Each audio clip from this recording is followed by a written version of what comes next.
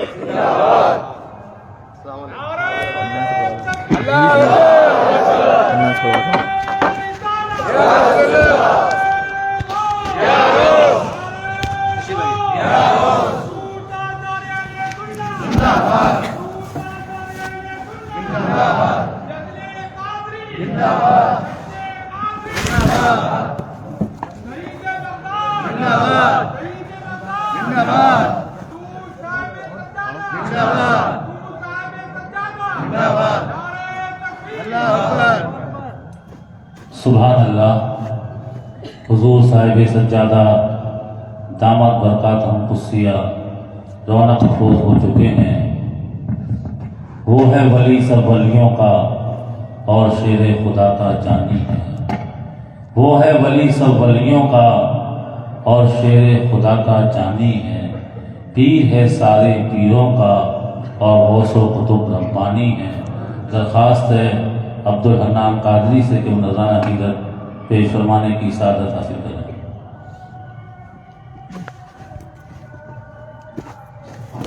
السلام علیکم ورحمۃ اللہ وبرکاتہ. آئیے ہمارا اپنا کے ساتھ محمد صلی اللہ علیہ وسلم میں مل کر درود پاک روزانہ پیش کریں. اللہم صلی علی سیدنا و مولانا محمد وعلی آلہ وصحبہ وبارک وسلم. اللہم صلی علی سیدنا و مولانا محمد. منقر شریف کا شان پیش کر رہا ہوں، سماعت کریں کہ رخ محبوب سبحانی کے صدقے رخ محبوب سبحانی کے صدقے رخ محبوب سبحانی کے صدقے جناب غوث سمدانی کے صدقے جناب غوث سمدانی کے صدقے رخ محبوب سبحانی کے صدقے. اور یہ دل محبوب سبحانی کے صدقے یہ دل محبوب سبحانی کے صدقے محی الدین جیلانی کے صدقے محی الدین جیلانی کے صدقے.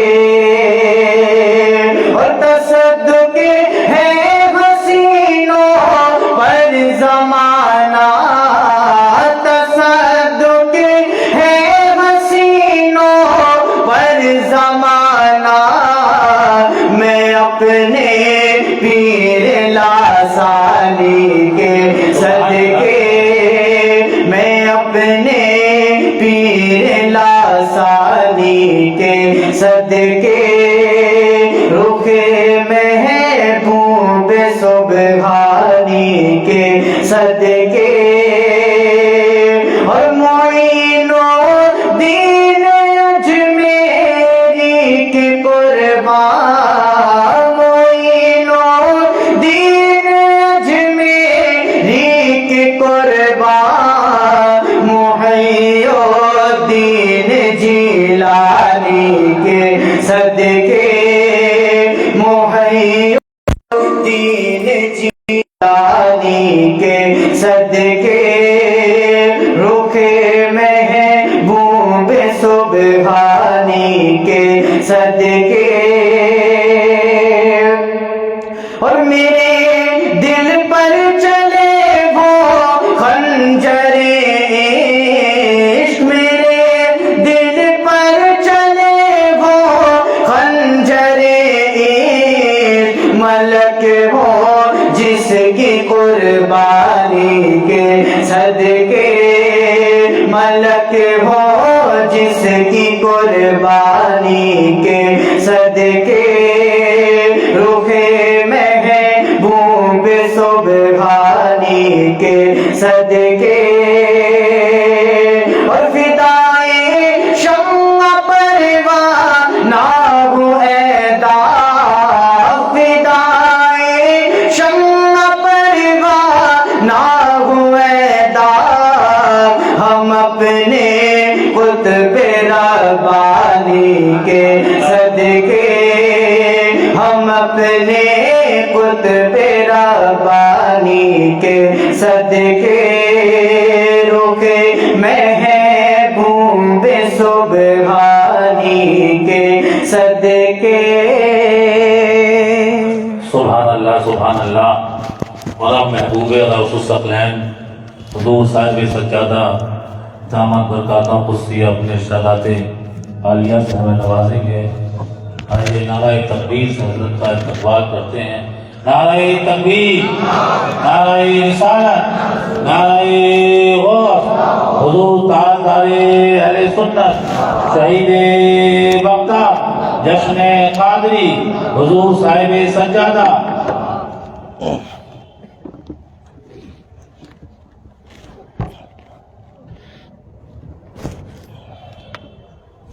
کرسی نیچے ہو گئی تھی ذرا۔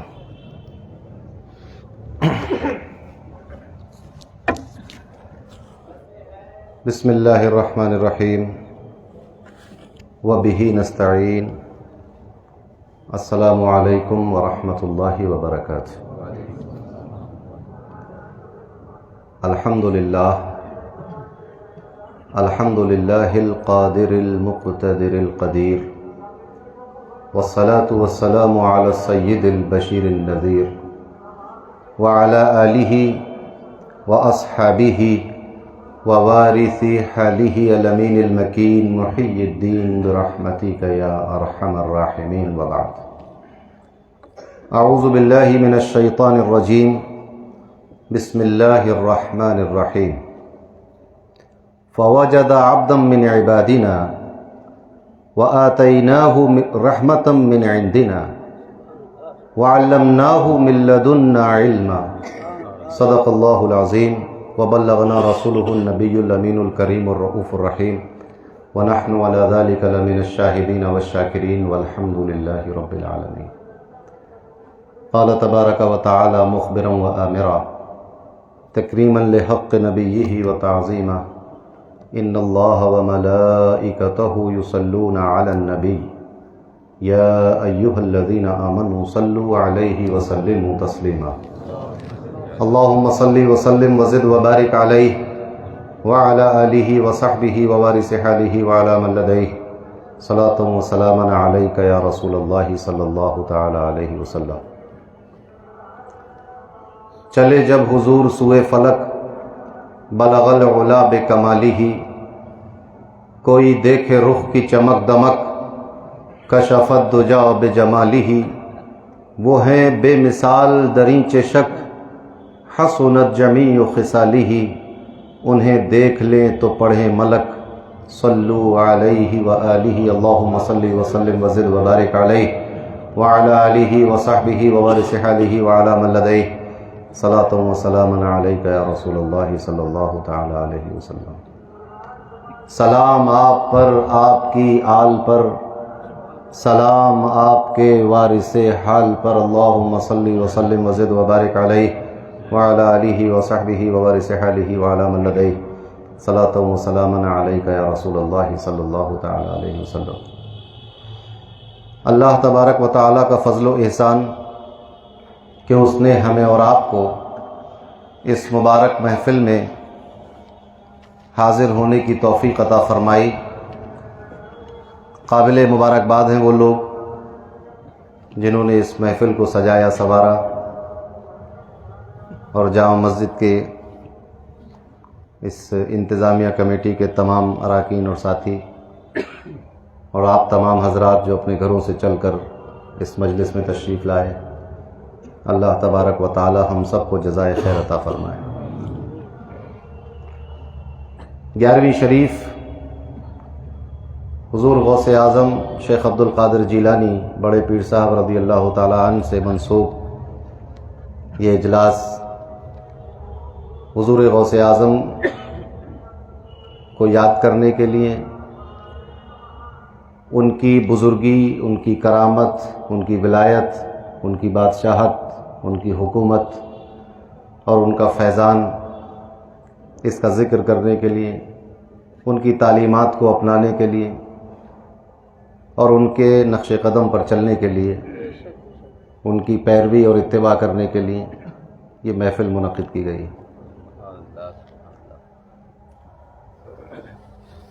کچھ دنوں سے یہ محسوس کیا جا رہا تھا کہ شہر میں اس طرح کے اجلاس مناسب موقعوں پر منعقد کیے جائیں تاکہ ہم اپنے اسلاف کی تاریخ سے واقف ہو سکیں اور انہوں نے اس امت کو کیا دیا، ان کی کیا خدمات رہیں، ان کے ذریعے اللہ نے کیسے کیسے لوگوں کو ہدایت دی، ان کا فیضان کس طرح عام ہوا اور ہمارا ان کے ساتھ کیا تعلق ہونا چاہیے، ان سب چیزوں پر گفتگو کی جائے تاکہ اس مایوسی کی طرف جانے والی امت کا حوصلہ بڑھایا جا سکے، امید کی طرف لایا جائے، نا امیدی سے نکال کر امید کی طرف لایا جائے، عقیدوں کی حفاظت ہو، اعمال کو سدھارا جائے اور اپنی تاریخ کے سنہرے حروف سے لکھے ہوئے ان واقعات کو ہم یاد کریں کہ کس طرح اللہ نے اس امت کو ترقی اور بلندی عطا فرمائی،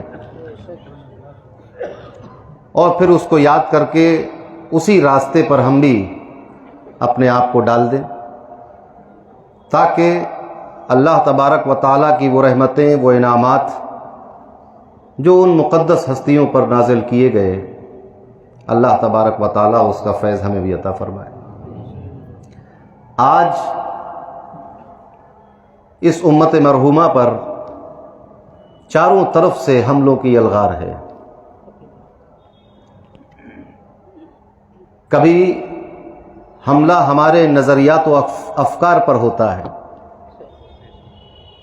کبھی ہمارے اعتقاد پر حملہ کیا جاتا ہے، کبھی ہمیں بزرگوں سے، اللہ کے محبوب بندوں سے بدظن کرنے کی کوشش کی جاتی ہے، کبھی ہمیں مایوسی کی طرف ڈھکیلا جاتا ہے کہ تم اتنے ناکارہ، بدکار، گناہگار ہو چکے ہو کہ اب ذلت اور رسوائی تمہارا مقدر بن چکی ہے۔ کبھی برائی کے ساتھ جان اور مال کا نقصان پہنچا کر، کبھی ہمارے حوصلوں کو پستہ کر کے، کبھی ہماری فکر میں شکوک و شبہات پیدا کر کے حملہ کیا جاتا ہے۔ تو ضرورت اس بات کی ہے کہ یہ دین حق اور یہ مسلک اہل سنت والجماعت اور یہ رسول اللہ صلی اللہ علیہ وسلم کی اور اصحاب رسول کی اور اہل بیت اطہار کے نقش قدم پہ چلنے والی امت، ان سے محبت کرنے والی امت اپنے اسی پرانے راستے پر واپس آئے کہ جس راستے پر اللہ نے اس امت کو شیطان کے حملوں سے محفوظ کر دیا تھا، اسی راستے پر آئے کہ جس راستے پر چلنے والوں کی حفاظت خود رب کائنات فرماتا ہے. اور اس طرح ہم اپنے اوپر ہونے والے ان تمام نظریاتی افکار کے اعتقادی حملوں کو واپس کر سکیں اور اس میں ہمیں کوئی نقصان کا سامنا نہ کرنا پڑے. تو یہ ضرورت محسوس کی جا رہی تھی. شہید بغداد ویلفیئر فاؤنڈیشن ٹرسٹ نے اس ضرورت کو محسوس کیا اور ان کے اراکین نے یہ فیصلہ کیا کہ 11ویں شریف کے مبارک موقع پر 2 اجلاس منعقد کیے جائیں. جس طرح ہم ربیع الاول شریف میں مسلسل اجلاس کرتے ہیں، اسی طرح اس موقع پر بھی اور انشاءاللہ آگے بھی کوشش یہ رہے گی کہ وقتاً فوقتاً کچھ اصلاحی اجلاس، جس سے ہم تاریخ سے واقفیت کر سکیں، اپنے اسلاف کو پہچان سکیں، اپنے کردار کو سدھار سکیں، اپنے عقیدوں کی اصلاح کریں، اپنے اعمال کی اصلاح کریں. اس طرح کے اجلاس منعقد ہوتے رہیں گے انشاءاللہ. تو ایک سب سے بڑا حملہ یہ بھی ہے انہی حملوں میں سے کہ اولیاء اللہ کے تعلق سے ایسا شک اور شبہ پیدا کر دیا جائے کہ امت ان سے دور ہو جائے. جب امت اپنے محسن سے دور ہو جائے گی، اولیاء سے دور ہوگی، صالحین سے دور ہوگی، وہ صالحین کے جن کے ساتھ ہونے کا حکم اللہ نے دیا تھا، اور یہ حکم تقوی والوں کو دیا گیا ہے، ایمان والوں کو دیا گیا ہے. جب ان کی معیت اور ان کا ساتھ اور ان کی صحبت اور ان کی سنگت سے دوری بنے گی تو شیطان کو اپنا کام کرنے میں آسانی ہوگی. کیونکہ جب تک آپ کسی محافظ کے ساتھ رہیں گے، کسی پہرے دار کے ساتھ رہیں گے، جب تک آپ کے عقائد اور افکار اور نظریات پر کسی کا پہرا رہے گا تو شیطان کو حملہ کرنے میں دشواری ہوگی. اس کا آسان طریقہ یہ ہے کہ ان کو اس پہرے سے دور لے جاؤ، اس حفاظت سے دور لے جاؤ، ان ہستیوں سے دور کر دو کہ جو ہستیاں اللہ نے اس امت کی حفاظت کے لیے پیدا کی تھی. تو یہ امت گمراہی کی طرف آسانی سے چلی جائے گی.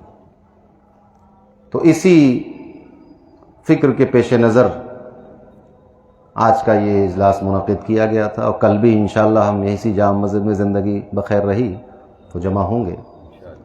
آپ لوگ خود بھی تشریف لائیں اور اپنے دوست احباب کو اور محلے والوں کو، پڑوسیوں کو بھی دعوت دیں اس میں آنے کی. اور غوث اعظم اس امت میں شرق سے غرب تک، شمال سے جنوب تک، اس زمین کے کسی حصے اور کسی خطے اور کسی بستی میں جہاں مسلمان رہتے ہیں، اگر کوئی نام ولیوں کی فہرست میں سب سے نمایاں نظر آتا ہے تو وہ نام شیخ عبد القادر جیلانی بغدادی کا ہے. ہندوستان میں عطائے رسول خواجہ خواجگاں سلطان الہند غریب نواز کی حکومت ہے، بہت مشہور نام ہے. مصر میں حضرت امام شاذلی رضی اللہ تعالی عنہ کا نام بہت مشہور ہے. الگ الگ ملکوں میں، الگ الگ شہروں میں، جیسے بدایوں میں بڑے سرکار کا نام، چھوٹے سرکار کا نام کتنا مشہور ہے. گویا کہ بدایوں اب بڑے سرکار چھوٹے سرکار کے نام سے پہچانا جانے لگا. تو اسی طرح اگر پوری دنیا میں ایک کامن ولی کوئی ہے تو وہ ذات گرامی حضور غوث اعظم شیخ عبد القادر جیلانی کی. بہت ممکن ہے کہ مصر کے، سیریا کے، دمشق کے، یمن کے لوگوں اور اولیاء کو آپ نہ جانتے ہوں. اسی طرح ہندوستان کے ولیوں کو شام اور لبنان اور مصر کے لوگ نہیں جانتے. لیکن عرب و عجم میں اگر کوئی نام سب سے زیادہ مشہور ہوا، سبحان اللہ، ہر مسلمان جس کو جانتا ہے، محدثین جس کو جانتے ہیں، مفسرین جس کی توصیف و ثنا کرتے ہیں، متکلمین جس کے سامنے سرنگو ہیں، صوفیاء جس کے نقش قدم پہ چلتے ہیں، اولیاء جس کی حکومت کو تسلیم کرتے ہیں، اہل اللہ نے جس کے قدم کو اپنے سر اور گردنوں پر اقرار کر لیا ہے، وہ ذات گرامی کس کی ہے؟ حضور غوث اعظم شیخ عبد القادر جیلانی رضی اللہ. اور غوث اعظم کا بدایوں سے بڑا گہرا تعلق ہے. آپ سوچیں بدایوں میں حکومت کس کی ہے؟ بڑے سرکار کی. بڑے سرکار کے پیر و مرشد کون ہیں؟ حضرت سیدنا حمیدالدین رضی اللہ تعالیٰ عنہ، ان کے پیر و مرشد کون ہیں؟ حضرت شیخ شہاب الدین عمر سہروردی رضی اللہ تعالیٰ عنہ، اور وہ کس کے خلیفہ ہیں؟ حضور غوث اعظم رضی اللہ تعالیٰ عنہ۔ تو حضور غوث اعظم کا فیض دو واسطوں سے اس بدایوں کی سرزمین پر بڑے سرکار اپنے ساتھ لے کر آئے۔ یہ تعلق ہے حضور غوث اعظم کی ولایت سے اس شہر کا، اور پھر یہی وجہ ہے کہ حضور غوث اعظم کو یہ شہر اتنا پسند تھا کہ آپ نے اپنے اس پسندیدہ شہر کو اپنے پسندیدہ ولی، اپنے پروردہ اور اپنی درسگاہ سے فیض حاصل کرنے والے حضور شمس ماریرہ ابو الفضل آل احمد حضور اچھے میاں صاحب قدس اللہ اسرارہ کو آپ نے فرمایا کہ غوث اعظم نے بدایوں مجھے جاگیر میں عطا فرمایا۔ حضور شمس ماریرہ کی اسی لیے بدایوں والے یہ جانتے ہیں کہ جب ماریرہ سے صاحب سجادہ بدایوں تشریف لاتے ہیں تو نعرہ لگایا جاتا ہے جاگیر دار بدایوں زندہ باد۔ تو یہ حضور غوث اعظم نے شمس ماریرہ کو یہ بدایوں جاگیر میں عطا کیا ہے۔ یہ تعلق ہے آپ کا اس بدایوں شہر سے، آپ کا فیضان اس بدایوں شہر پر۔ اور پھر جب سے خانقاہ عالیہ قادریہ یہاں قائم ہوئی، ہر دور میں ہر بزرگ نے غوث اعظم سے تعلق کو مضبوط کیا، اور ہمارے پیر و مرشد حضور تاجدار اہل سنت فخر قادریت محبوب غوث اعظم حضرت مولانا شاہ عبد الحمید محمد سالم قادری نور اللہ مرقدہ رضی اللہ تعالی عنہ نے اس تعلق میں چار چاند لگا دیے۔ بغداد سے ان کا تعلق، غوث اعظم کی درگاہ سے ان کا تعلق، شہید بغداد کا وہاں دفن ہو جانا، یہ ایک ایسی نسبت اور تعلق کی طرف غمازی کر رہا ہے کہ جس کا اندازہ بند آنکھیں بدعقیدگی کے ساتھ نہیں لگایا جا سکتا۔ ہمارے حضرت کو تو بغداد کا نام سنتے ہی ایک کیف آ جاتا تھا، اور بڑے مزے سے آپ اس شعر کو پڑھتے بھی تھے، کہتے تھے کہ بغداد کتنا پیارا نام ہے، اور فرماتے تھے کہ اپنا تو یہ دعویٰ ہے، اپنا تو یہ دعویٰ ہے، اپنا تو یہ نعرہ ہے، بغداد کے ہم ہیں اور بغداد ہمارا ہے۔ نعرہ تکبیر، نعرہ رسالت، نعرہ غوث۔ ایک تعلق ہے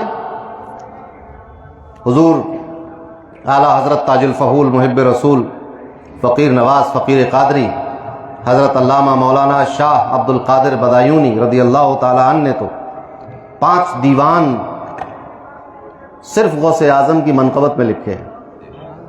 عربی کا ایک دیوان مکمل غوث اعظم کی منقبت میں، فارسی کا ایک دیوان مکمل غوث اعظم کی منقبت میں، اردو کے 3 دیوان غوث اعظم کی منقبت میں، اور بے شمار قصائد لکھے ہیں۔ اسی قصیدے میں فرماتے ہیں،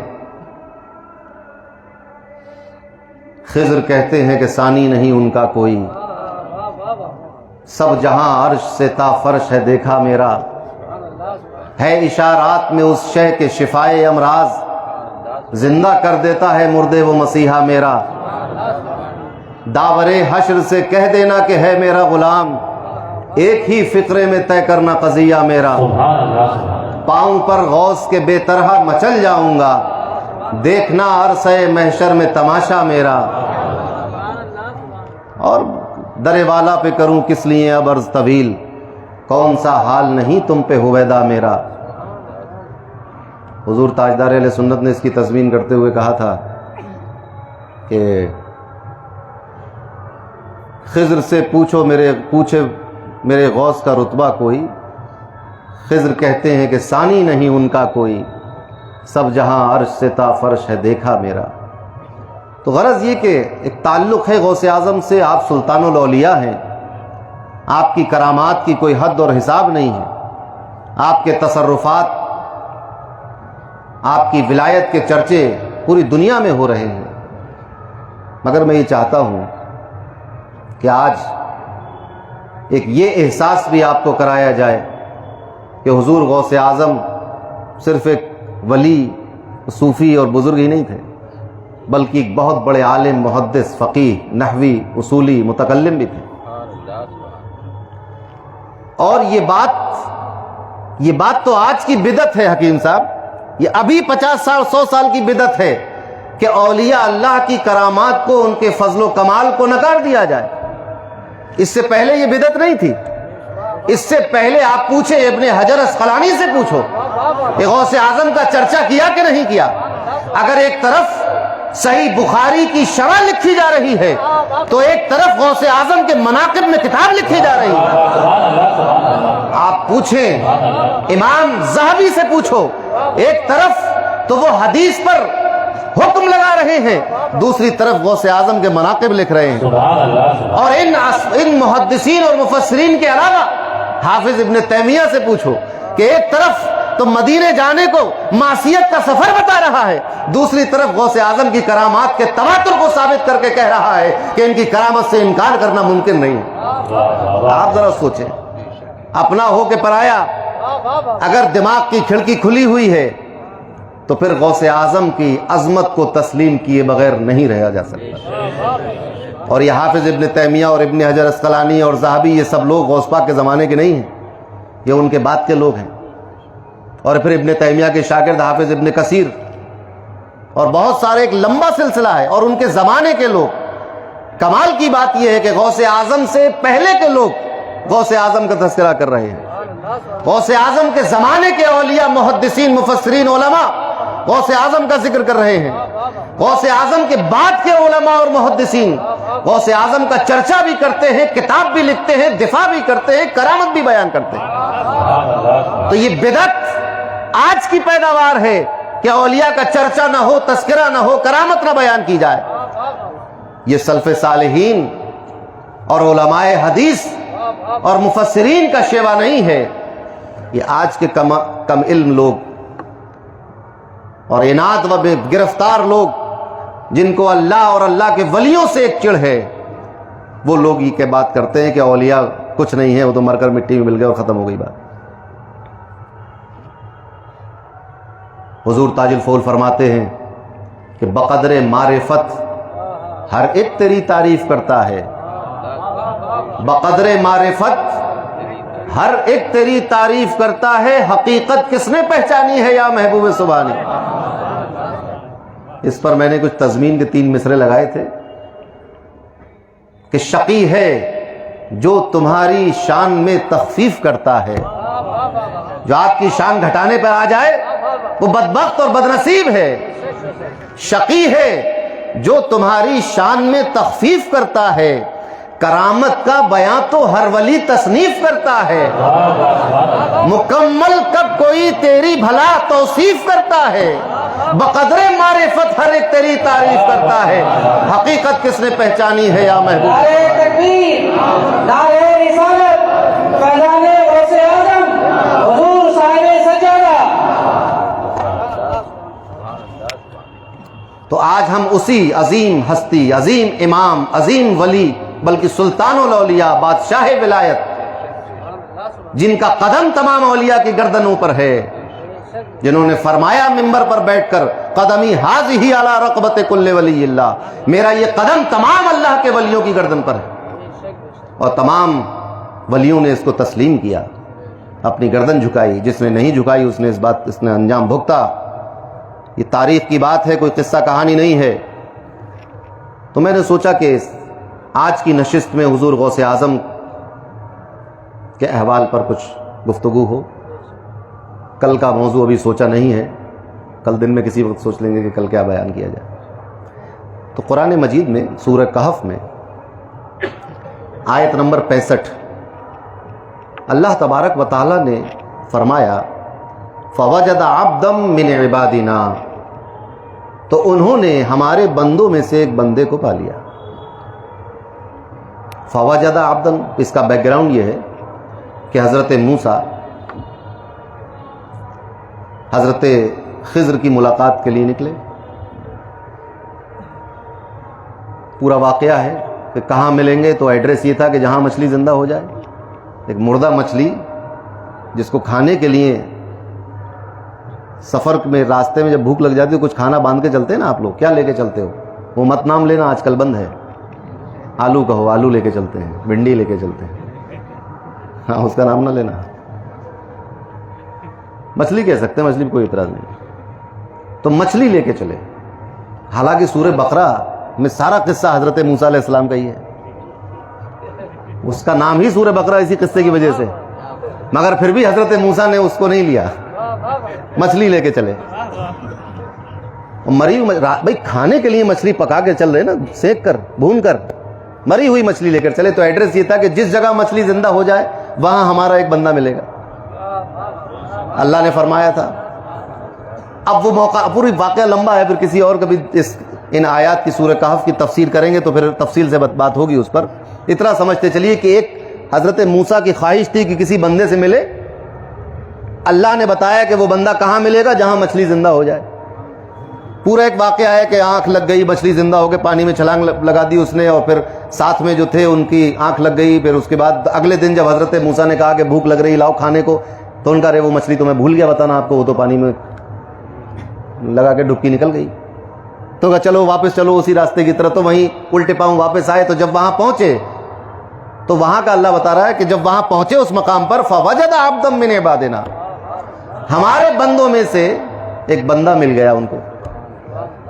اب اس بندہ جو بندہ ملا حضرت موسیٰ اولو العزم پیغمبر ہیں, ان 5 رسولوں میں سے ایک رسول ہیں کہ جن 5 رسولوں کی طرح باقی کوئی رسول اور نبی نہیں, جن کی برابری باقی کسی نبی کو نہیں. ان 5 میں سے ایک ہیں حضرت موسیٰ, کلیم اللہ ہیں, اللہ نے جن سے کلام کیا ہے, جن سے بات کی ہے اللہ نے, وہ ہیں حضرت موسیٰ علیہ السلام. یہ جتنے یہودی و بنی اسرائیل کے لوگ ہیں یہ حضرت موسیٰ ہی کے پیروکار و ماننے والے ہیں. ہاں یہ دعویٰ بھی ان کا جھوٹا ہے. جب قرآن آ گیا, آخری نبی آ گیا, تو اب ہر کسی کو آخری نبی کا پیروکار ہونا چاہیے. اسی وجہ سے پوری دنیا میں بے چینی پھیلی ہوئی. یہودی تو اپنے نبیوں کے نہیں ہوئے, آپ کے کیا ہوں گے؟ یہودیوں نے اپنے نبیوں کو قتل کیا. تو اگر آج بے گناہ مسلمانوں کو قتل کر رہا ہے تو تعجب کیا ہے؟ یہ وہ قوم ہے جس نے اپنے انبیاء کو قتل کر دیا. قرآن بتا رہا ہے کہ انہوں نے اپنے نبیوں کو قتل کیا ہے, یہ اپنے نبیوں کے قاتل ہیں, اور انہیں اس بات کا احساس بھی نہیں, پتہ بھی نہیں کہ قاتل کون. تو یہ تو اپنے نبیوں کو قتل کرنے والی قوم ہے, یہ کسی سے کیا وفا کرے گی؟ تو جو کر رہی ہے امید کے خلاف نہیں کر رہی ہے.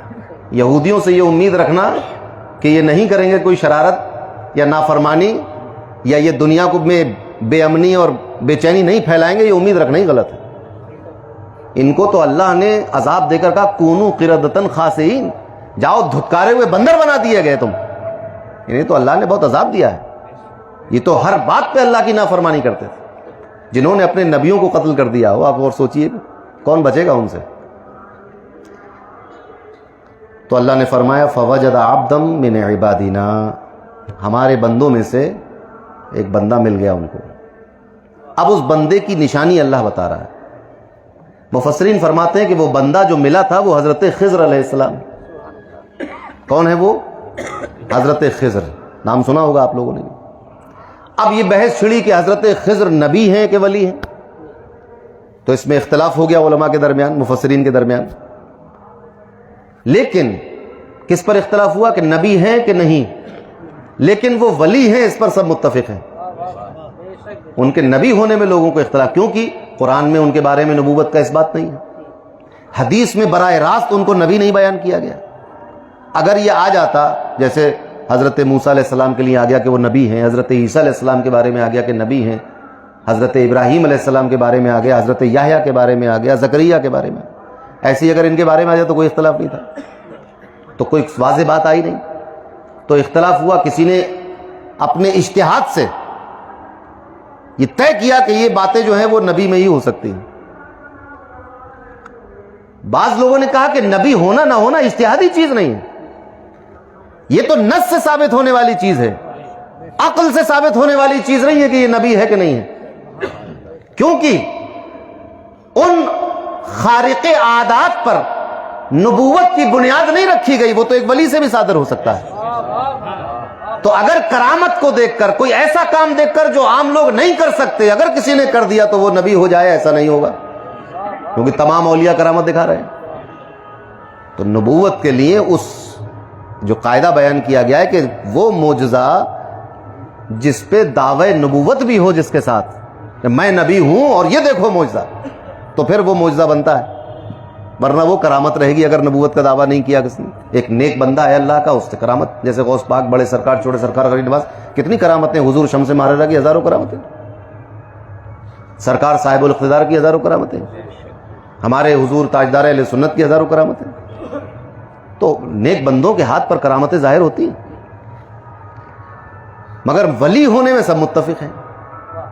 اور ان سے ملاقاتیں بھی ہوئیں اولیاء کی، صالحین کی، ان کے احوال بھی بہت سارے لکھے گئے، مگر یہ سب کشف کی باتیں ہیں. اسی لیے ان پر کوئی ایسی علمی اور ٹھوس دلیل نہیں قائم ہو سکی کہ وہ نبی ہوتے. تو اس میں اختلاف رہا. بعض نے کہا نبی بھی ہیں، مگر جمہور کے یہاں تمام لوگ اس بات پر متفق ہیں کہ وہ ولی ہیں. اب اس ولی کی شان اللہ بیان کر رہا ہے، اور یہ کہہ کر فوجد عبدا من عبادنا، تو ان نبیوں نے ایک ولی کو پا لیا، ایک ولی مل گیا ان کو، اللہ کا دوست ملا. اب اس اللہ نے اپنے اس دوست کی جو نشانی بیان کی ہے، جو اس کے بارے میں اس کا تعارف کرایا ہے، وہ الفاظ سنتے چلیے آپ. فرمایا آتیناہ رحمتا من عندنا، وہ بندہ حضرت موسیٰ کو ملا کہ جس کو ہم نے اپنے پاس سے رحمت عطا کی ہے، ہم نے اس کو رحمت دی ہے. آپ ذرا سوچیں کہ اللہ تبارک و تعالی جس کو رحمت عطا فرمائے، خاص رحمت اللہ نے جس کو دی ہو، ولی ہونے میں تو کوئی شک نہیں ہے.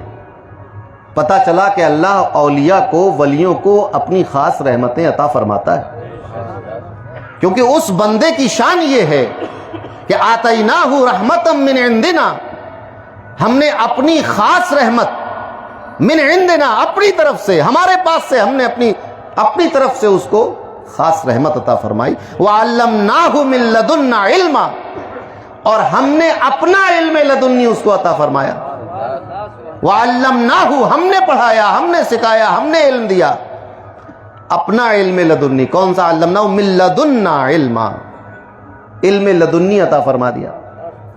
علم لدنی ایک اصطلاح ہے، ٹرم ہے ایک. علم لدنی کسے کہتے ہیں؟ علم لدنی کو مفسرین نے اپنے اپنے الفاظ میں بیان کیا ہے. امام بیضاوی ایک اہل سنت والجماعت کے بڑے امام ہیں، اور یہ نہ صرف یہ کہ مفسر ہیں بلکہ ایک بڑے بڑے اصولی متکلم بھی ہیں، عقیدے کے بھی امام ہیں، بڑی کتابیں ہیں ان کی. تو تفسیر بیضاوی میں امام بیضاوی کیا لکھتے ہیں کہ علم لدنی سے مراد غیب کا علم ہے. اسی سورہ کہف کی آیت جو تفسیر کی ہے، سورہ کہف کی تفسیر جو کی ہے، اس آیت کے ضمن میں بیضاوی اٹھا کر دیکھیں، اس میں لکھا ہوا ہے. ایک اور امام ہیں، امام جلال الدین سیوطی، امام جلال الدین محلی، ان کی بھی ایک تفسیر ہے، تفسیر جلالین. تفسیر جلالین میں لکھا ہے کہ علم لدنی سے مراد غیب کا علم. ایک اور تفسیر کی کتاب ہے، متفق علیہ کتاب، اس میں کوئی جھگڑا نہیں ہے سنی اور وہابی و دیوبندی کا، سب مانتے ہیں، مدارک شریف. تو مدارک میں بھی اس علم کو، علم لدنی کو غیب کا علم بتایا گیا ہے. مگر مدارک نے پھر اور تفسیر بھی کی.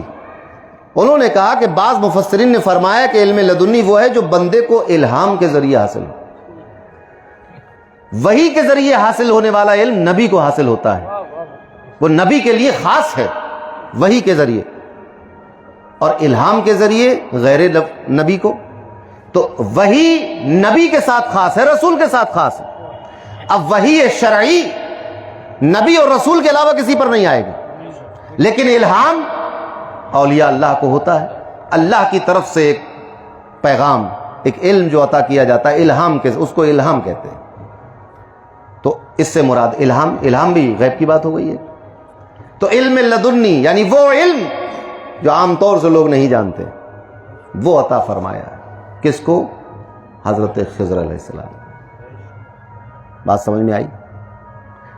اب بعض اولیاء نے اپنے کشف کے ذریعے یہ بات بیان کی کہ حضرت خضر علیہ السلام حضور غوث اعظم رضی اللہ تعالی عنہ کی ولایت کے قائل ہیں،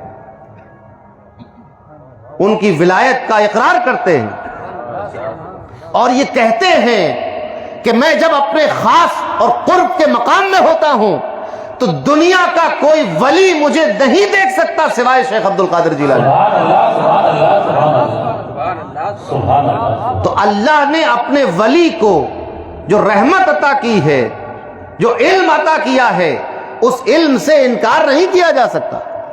یہی وجہ ہے کہ آپ دیکھتے ہوں گے کہ اللہ کا ایک ولی ہے جو نہ کسی مدرسے میں گیا، نہ کسی استاد کے پاس گیا، نہ اس کی زبان ٹھیک ہے، بولنا بھی نہیں آتا ہے، مگر وہ ایسے ایسے راز سے پردے اٹھا رہا ہوتا ہے کہ جس راز کو بڑے سے بڑا عالم اور محدث اور مفسر نہیں چھو سکتا۔ سبحان اللہ۔ ایسی ہزاروں مثالیں موجود ہیں۔ بہت بڑے شیخ، بہت بڑے عالم، بہت بڑے صوفی، علامۃ الدہر مصر کے حضرت امام شارانی رحمۃ اللہ تعالی علیہ، یہ سند ہے علم دین کے بارے میں۔ ان کے جو شیخ تھے وہ بھی، ان کو بھی حروف شناس بھی نہیں تھے، الف با تا سا بھی نہیں جانتے، لیکن راہ کس کو دکھا رہے ہیں؟ اس کو راہ دکھا رہے ہیں کہ جس کے پیچھے امت کا ایک بڑا طبقہ کھڑا ہوا ہے۔ امام شارانی کی اصلاح کرتے ہیں، ان کو راستہ دکھا رہے ہیں، ان کے دل کو صاف کر رہے ہیں، ان کی گتھیوں کو کھول رہے ہیں۔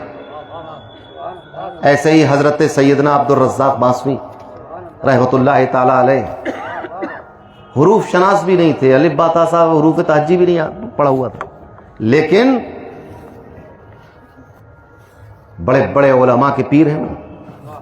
فرنگی محل کی قابل فخر شخصیت حضرت ملا نظام الدین فرنگی محلی،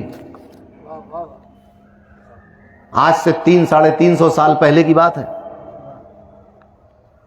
اتنے بڑے امام کے اس وقت غیر منقسم ہندوستان میں اتنا بڑا مولوی نہیں تھا۔ وہ جا کر مرید ہوا کس سے؟ حضرت سید عبد الرزاق باسمی رحمۃ اللہ تعالی۔ اور بعض جگہ جہاں پر گاڑی اٹک جاتی تھی وہاں وہ سید صاحب سے رجوع کرتے تھے، وہاں نکل جاتی تھی گاڑی۔ ایک مرتبہ سید عبد الرزاق باسمی رحمۃ اللہ علیہ رودولی شریف آئے ہوئے تھے، ایک شخص پیچھے پڑ گیا کہ حضرت مرید کر لیجئے اور مخدوم صاحب کے سلسلے میں مرید کیجئے۔ مخدوم رودولوی کا جو سلسلہ ہے، سلسلہ صابریہ چشتیہ، آپ نے فرمایا کہ بیٹا مجھے اس سلسلے کی خلافت نہیں ہے، میرے پاس اس سلسلے کی، مخدوم صاحب کے سلسلے کی خلافت نہیں۔ اس نے کہا نہیں صاحب، انہی کے سلسلے میں مرید ہونا اور آپ سے ہونا۔ تو آپ نے فرمایا اچھا رک جاؤ تھوڑی دیر۔ آپ وہاں حضرت مخدوم عبدالحق رودولوی رضی اللہ تعالیٰ عنہ کے مزار پر مراقبے میں بیٹھ گئے، تھوڑی دیر مراقبے میں رہے، آنکھیں کھول کر فرمایا کہ آؤ میں نے مخدوم سے اجازت لے لی ہے، آؤ میں تمہیں مرید کر لوں۔ شخص کو مرید کیا اور شجرے میں بھی اپنا نام لکھا اور اپنے بعد حضرت مخدوم رودولوی کا نام لکھا اور پھر اوپر سلسلہ چلتے چلتے مخدوم صابر کلیری اور پھر آگے بڑھا دیا سلسلہ۔ تو ولیوں کی شان یہ ہوتی کہ ان کے پاس اللہ کی طرف سے ایک رحمت ہوتی ہے اور ایک علم ہوتا ہے۔ تو پھر جب ولیوں کا حال یہ ہے تو سلطان الاولیاء کا کیا حال ہوگا؟ بات سمجھ میں آ رہی ہے؟ کرامتیں تو بہت سنی ہوں گی آپ نے۔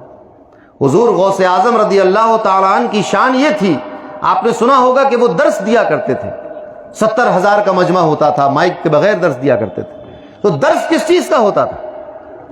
کیا بیان کیا کرتے تھے اس میں؟ لکھنے والوں نے، علماء نے، محدثین نے لکھا ہے کہ 13 علوم کا درس دیا کرتے تھے۔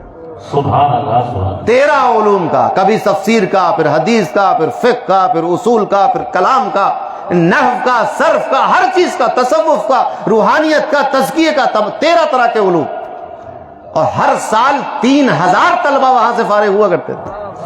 یہ عالم تھا مدرسے کا، جب 70,000 شاگرد ہوں کسی کے، ایک درس میں 70,000 شاگرد بیٹھے ہوں تو ہر سال 3,000۔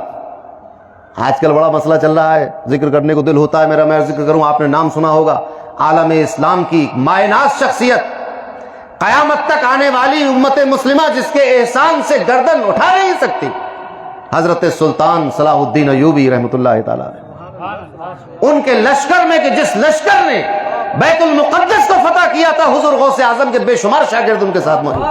سبحان اللہ سبحان اللہ۔ محاذ جنگ سے آتی ہے جب صدائے جہاد، فقیر اپنا مسلح سمیٹ لیتا ہے۔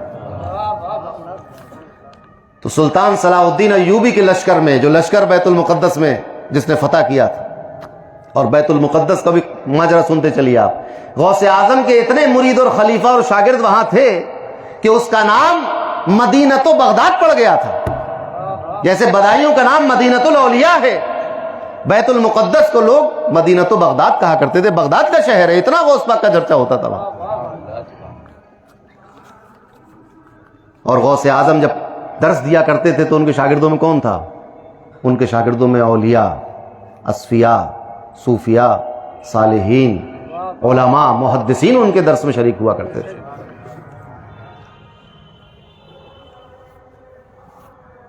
کچھ امام غزالی کا بھی مدرسہ، امام غزالی کا نام سب جانتے ہیں، ان کا بھی مدرسہ بہت بڑا تھا، غوث اعظم سے سابق ہیں، وہ پہلے کے ہیں، مدرسہ نظام یا نظامیہ اس کا نام تھا۔ تو وہاں سے بھی بہت فارغ طلبہ اور علماء جو تھے صلاح الدین ایوبی کے، سلطان صلاح الدین ایوبی کے لشکر میں تھے، غوث پاک کے بھی بہت سارے تلامذہ اس میں موجود تھے۔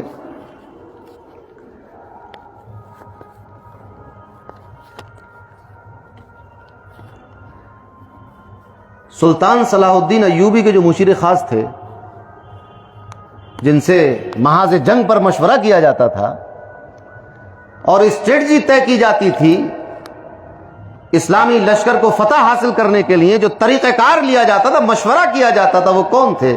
تاریخ میں لکھا ہے کہ ان کا نام تھا موفق الدین ابن القدامہ المقدسی الحنبلی۔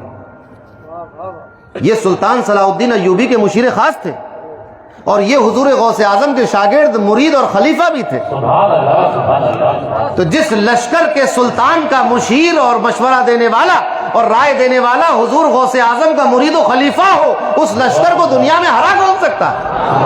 نعرہ تکبیر، نعرہ رسالت، نعرہ غوث، جشن قادری۔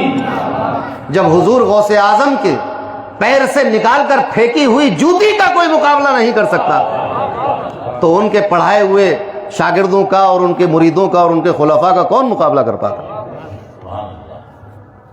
آج بھی اگر مسلمان اپنے اسلاف کی روش پر آ جائے، اپنے دین پر مضبوطی سے قائم ہو جائے، رسول اللہ صلی اللہ علیہ وسلم سے عظمت و تعظیم کا رشتہ وابستہ کر لے، اطاعت و پیروی کا رشتہ وابستہ کر لے، اپنے اعمال کو درست کرے، اللہ پر توکل اور بھروسہ کرنا سیکھ جائے، تو پھر آج بھی مسلمان کے لیے کوئی چیز رکاوٹ نہیں۔ خیبر کا دروازہ کتنا مضبوط تھا، رکاوٹ بن پایا؟ وہ بھی یہودیوں کا قلعہ تھا۔ تو امام ابن قدامہ مقدسی فرماتے ہیں، یہ بات امام ذہبی نے سیر الاعلام النبلاء میں لکھی ہے، امام ذہبی نے تاریخ اسلام میں لکھی ہے کہ ابن قدامہ کہتے ہیں کہ جب میں اور میرا بھائی عبد الغنی المقدسی الحنبلی، اچھا اس بات کو اور بھی بہت لوگوں نے روایت کیا ہے، بہت سے علماء نے، راویوں میں یہ بھی بات سنتے چلیے کہ یہ جن کا میں ذکر کر رہا ہوں یہ ابن تیمیہ کے دادا شیخ ہیں، یعنی ابن تیمیہ کے شیخ اور ان کے شیخ کون ہیں؟ یہی مقدسی الحنبلی ابن قدامہ اور ان کے بھائی، یہ ابن تیمیہ کے شیخ ہیں۔ اس نے اپنی کتاب الاستقامہ جلد 2 میں ان کی تفصیل سے بات کی ہے، لکھا ہے کہ شیخ، اب وہ روایت بیان کر رہا ہے ابن تیمیہ، کس کی؟ انہی کی، حنبلی اور مقدسی کی۔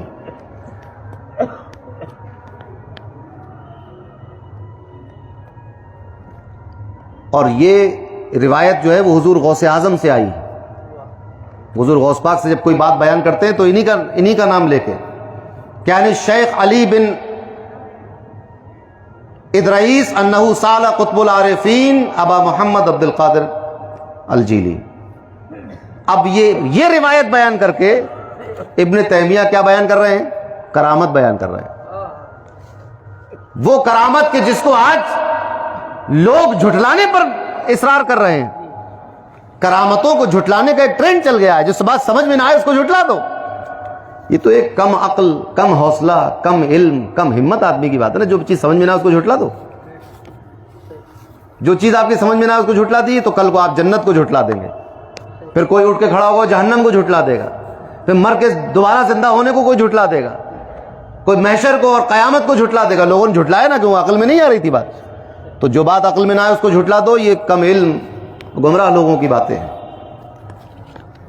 تو وہ بیان کرتے ہیں کہ شیخ شہاب الدین سہروردی نے نقل کیا، پھر ایک دوسری سند لے کر آتے ہیں، ایک سند پہ بات نہیں ہے، پھر ایک دوسری سند لاتے ہیں کہ مجھے میرے شیخ عز الدین عمر الفاروسی نے بیان کیا، پھر تیسری سند بیان کرتے ہیں کہ عز الدین فاروسی بیان کرتے ہیں کہ میں نے اپنے شیخ موفق الدین ابن قدامہ المقدسی سے سنا۔ یہ پوری روایت چل رہی، کیا سنا؟ عز الدین فاروسی نے بغداد میں شیخ شہاب الدین سے خلافت حاصل کی، ان سے ملاقات کی۔ پھر دوسرا طریقہ بیان کرتے ہیں،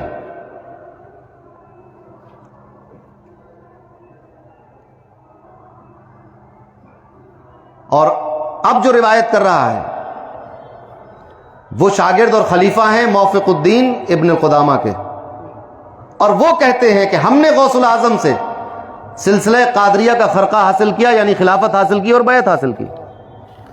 اب کرامت کا بیان ابھی آئے گا آگے۔ اب یہ سب اسناد کو ذکر کرنے کے بعد ابن تیمیہ کہتے ہیں میں نے سنا فلاں سے، انہوں نے سنا فلاں سے، انہوں نے غوث اعظم سے خرقہ حاصل کیا، وہ شہاب الدین سہروردی کے مرید ہوئے۔ یہ سب باتیں کرنے کے بعد کہتے ہیں کہ واقعہ یہ ہے کہ شیخ شہاب الدین عمر سہروردی نے بیان کیا کہ میرا ارادہ یہ بنا کہ میں علم کلام اور فلسفے کی تعلیم حاصل کروں۔ تو جب میں نے سوچا کہ میں فلسفہ پڑھوں تو میں کون سی کتاب پڑھوں، علم کلام پڑھوں تو کون سی کتاب پڑھوں، تو یہ سوچ رہے وہ۔ ہوتا کیا تھا کہ جب ایک حد تک علوم و فنون بچوں کو پڑھا دیے جاتے تھے، اس کے بعد یہ موقع آتا تھا کہ اب تخصص اور رجحان کس طرف ہے، کس میدان میں تمہیں آگے جانا ہے، اسپیشلائزیشن کس میں کرنا ہے، کس فن کو، کس علم کو زیادہ پڑھنا ہے۔ تو شیخ شہاب الدین سہروردی کا ارادہ یہ تھا کہ ہم فلسفے کو اور علم کلام کو زیادہ پڑھیں۔ تو سوچتے تھے کہ اب فارغ ہو گئے تو اب کس چیز کو زیادہ پڑھیں۔ تو اب ایک ٹھہراؤ نہیں ہو پا رہا تھا فکر میں، کس کتاب کا مطالعہ کیا جائے۔ امام الحرمین الجوینی کی الارشاد کو پڑھوں، سوچ رہے ہیں، یا امام شہرستانی کی کتاب نہایت الاقدام کو پڑھوں، سوچتے رہے، فیصلہ نہیں ہو پا رہا تھا، یا اپنے شیخ ابو النجیب کی صحبت میں رہ کر کچھ فیض حاصل کروں، آخر میں کیا کروں اب، سوچ رہے تھے۔ یہ بات ابن تیمیہ نے الاستقامہ نام کی کتاب میں تحریر کی ہے، پڑھ لیجئے گا جا کر۔ تو خیال یہ کیا کس نے؟ حضرت شیخ شہاب الدین عمر سہروردی رضی اللہ تعالیٰ عنہ نے سوچا کہ ابھی نماز پڑھنے جائیں گے باب الشیخ میں، غوث پاک کے پیچھے، وہیں جا کر کچھ عرض کریں گے کہ نماز کے بعد جو مجلس ہوگی غوث اعظم کی، جب بیٹھیں گے سب لوگ تو میں کچھ عرض کروں گا کہ میں کیا کروں، مجھے بتائیں کس کی کتاب پڑھوں، اور پھر جو غوث پاک بتا دیں گے میں وہ کر لوں گا۔ یہ بات چل رہی تھی، یہ خیال دل میں آیا، مسجد میں آئے، ابھی نماز نہیں ہوئی، انتظار میں، جماعت کے انتظار میں صفیں لگی ہوئی ہیں، شیخ شہاب الدین سہروردی مسجد میں آ گئے ہیں۔ غوث اعظم نے نظر اٹھا کر ان کی طرف دیکھا اور فرمایا، شیخ شہاب الدین خود روایت کرتے ہیں کہ غوث اعظم مجھ سے مخاطب ہوئے اور فرمایا، یا عمر ما ہوا من زاد القبر، کہ عمر قبر کا بھی کچھ خیال ہے کہ نہیں، قبر کے لیے کیا تیار کیا ہے۔ اب انہیں سمجھ میں آیا کہ بھئی فلسفہ اور یہ سب الٹی سیدھی چیزیں پڑھنے کی چیز نہیں ہے، اب تو تزکیہ قلب ہونا چاہیے، اب تو دل کی صفائی ہونی چاہیے، اب تو قبر اور آخرت کے لیے کچھ سامان اکٹھا کرنے کی ضرورت ہے۔ آپ ذرا سوچیں، لوگ سمجھتے ہیں کہ اولیاء کے یہاں پر صرف تعویذ گنڈے اور دعائیں پھونک اور پانی پھونک اور یہی سب چلتا ہے۔ اولیاء کے یہاں پر اس بات پر توجہ دی جاتی ہے کہ تمہاری دنیا سے بہتر تمہاری آخرت ہونی چاہیے، تمہارے دنیا کے گھر سے بہتر تمہارا قبر، تمہاری قبر کا گھر ہونا چاہیے۔ اسی لیے کس سے فرمایا؟ شیخ شہاب الدین سہروردی سے فرمایا، یا عمر ما ہوا، کیا ہے؟ ما ہوا من زاد القبر، قبر کے سرمایہ میں سے تمہارے پاس کیا ہے، کس چیز کے ساتھ تم ہو؟ اور 2 بار فرمایا، فرجعت عن ذلک، تو میں ان خیالات سے دور ہو گیا۔ شیخ شہاب الدین سہروردی فرماتے کہ میں نے اپنے دل سے یہ خیال نکال دیے۔ اب سوال یہ پیدا ہوتا ہے کہ ابھی تو شیخ شہاب الدین عمر سہروردی نے کچھ کہا نہیں، بتایا نہیں نا کہ میں کیوں آیا ہوں، یہ بتایا ہوتا کہ میں کیا پڑھنا، فلسفہ پڑھنا چاہتا ہوں، تو غوث اعظم یہ فرماتے کہ اپنی قبر کا بھی کچھ خیال کرو، تو بات سمجھ میں آتی ہے۔ مگر شیخ شہاب الدین سہروردی کے عرض کرنے سے پہلے غوث اعظم ان کے دل میں چل رہی بات کا جواب عطا فرما رہے ہیں۔ سبحان اللہ، سبحان اللہ۔ یہ کیسے پتا چلا ان کو؟ تو الاستقامہ میں ابن تیمیہ کے الفاظ سنتے چلو۔ آج لوگ اولیاء کی کرامات پر، ان کے علم پر، اور اس علم پر جس کو قرآن علم لدنی کہتا ہے، انکار کرتے ہیں۔ الاستقامہ میں الفاظ سنیے کہ فرماتے ہیں، کہتے ہیں کہ ان الشیخ کاشفہ بما کان فی قلبہ، کہ شیخ عبد القادر جیلانی نے کشف سے معلوم کر لیا کہ شیخ عمر کے دل میں کیا چل رہا ہے۔ سبحان اللہ، سبحان اللہ۔ تو پتہ یہ چلا کہ دلوں کے حالات جان لینا اولیاء کے لیے کوئی بڑی بات نہیں ہے، اور اولیاء جب آنے والے کے دلوں کے حالات جان لیا کرتے ہیں، اسی کو قرآن کہتا ہے وَعَلَّمْنَاهُ مِن لَدُنَّا عِلْمًا، ہم نے اپنی علم لدنی اس کو عطا فرمایا ہے۔ جس کو اللہ علم عطا فرما دیتا ہے تو پھر اس کے سامنے کھلی کتاب ہو کہ بند کتاب ہو، کہ آپ کا دل ہو، کہ آپ کا ذہن ہو، کہ آپ کی زبان ہو، کیا ظاہر ہو کیا باطن ہو، اس کے لیے کوئی فرق نہیں پڑتا۔ دل میں چھپا ہو کر لاؤ گے، ولی کے سامنے ظاہر ہو جائے گا۔ یہی وجہ ہے کہ ہم اپنا مدعا بڑے سرکار کے پاس جا کر بیان نہیں کرتے ہیں، انہیں خبر ہوتی ہے، ہمارا مدعا ہوتا ہے، جو چاہتے ہیں وہ عطا کیا جاتا ہے۔ نعرہ تکبیر، نعرہ رسالت، فیضان اولیاء اللہ، فیضان غوث اعظم۔ لیکن یہ جذبہ تو لے کر آؤ کہ کسی ولی کے پاس کہ میں کیا کروں بتائیے مجھے۔ تم تو پہلے سے طے کیے بیٹھے ہو تمہیں کیا کرنا ہے، پوچھنے آئیے تو سمجھ میں آئے گا۔ جائیے بڑے سرکار کسی دن۔ تو کس نے کہا کہ انہیں کشف ہو گیا؟ کشف کا اقرار کون کر رہا ہے؟ یہ کشف وہ علم ہے جو پڑھ کر حاصل نہیں ہوتا، جو کسی کتاب میں نہیں لکھا ہوا ہے، جو کسی کاپی پر نہیں لکھا ہوا ہے، جس کو کسی استاد سے نہیں سیکھا جا سکتا۔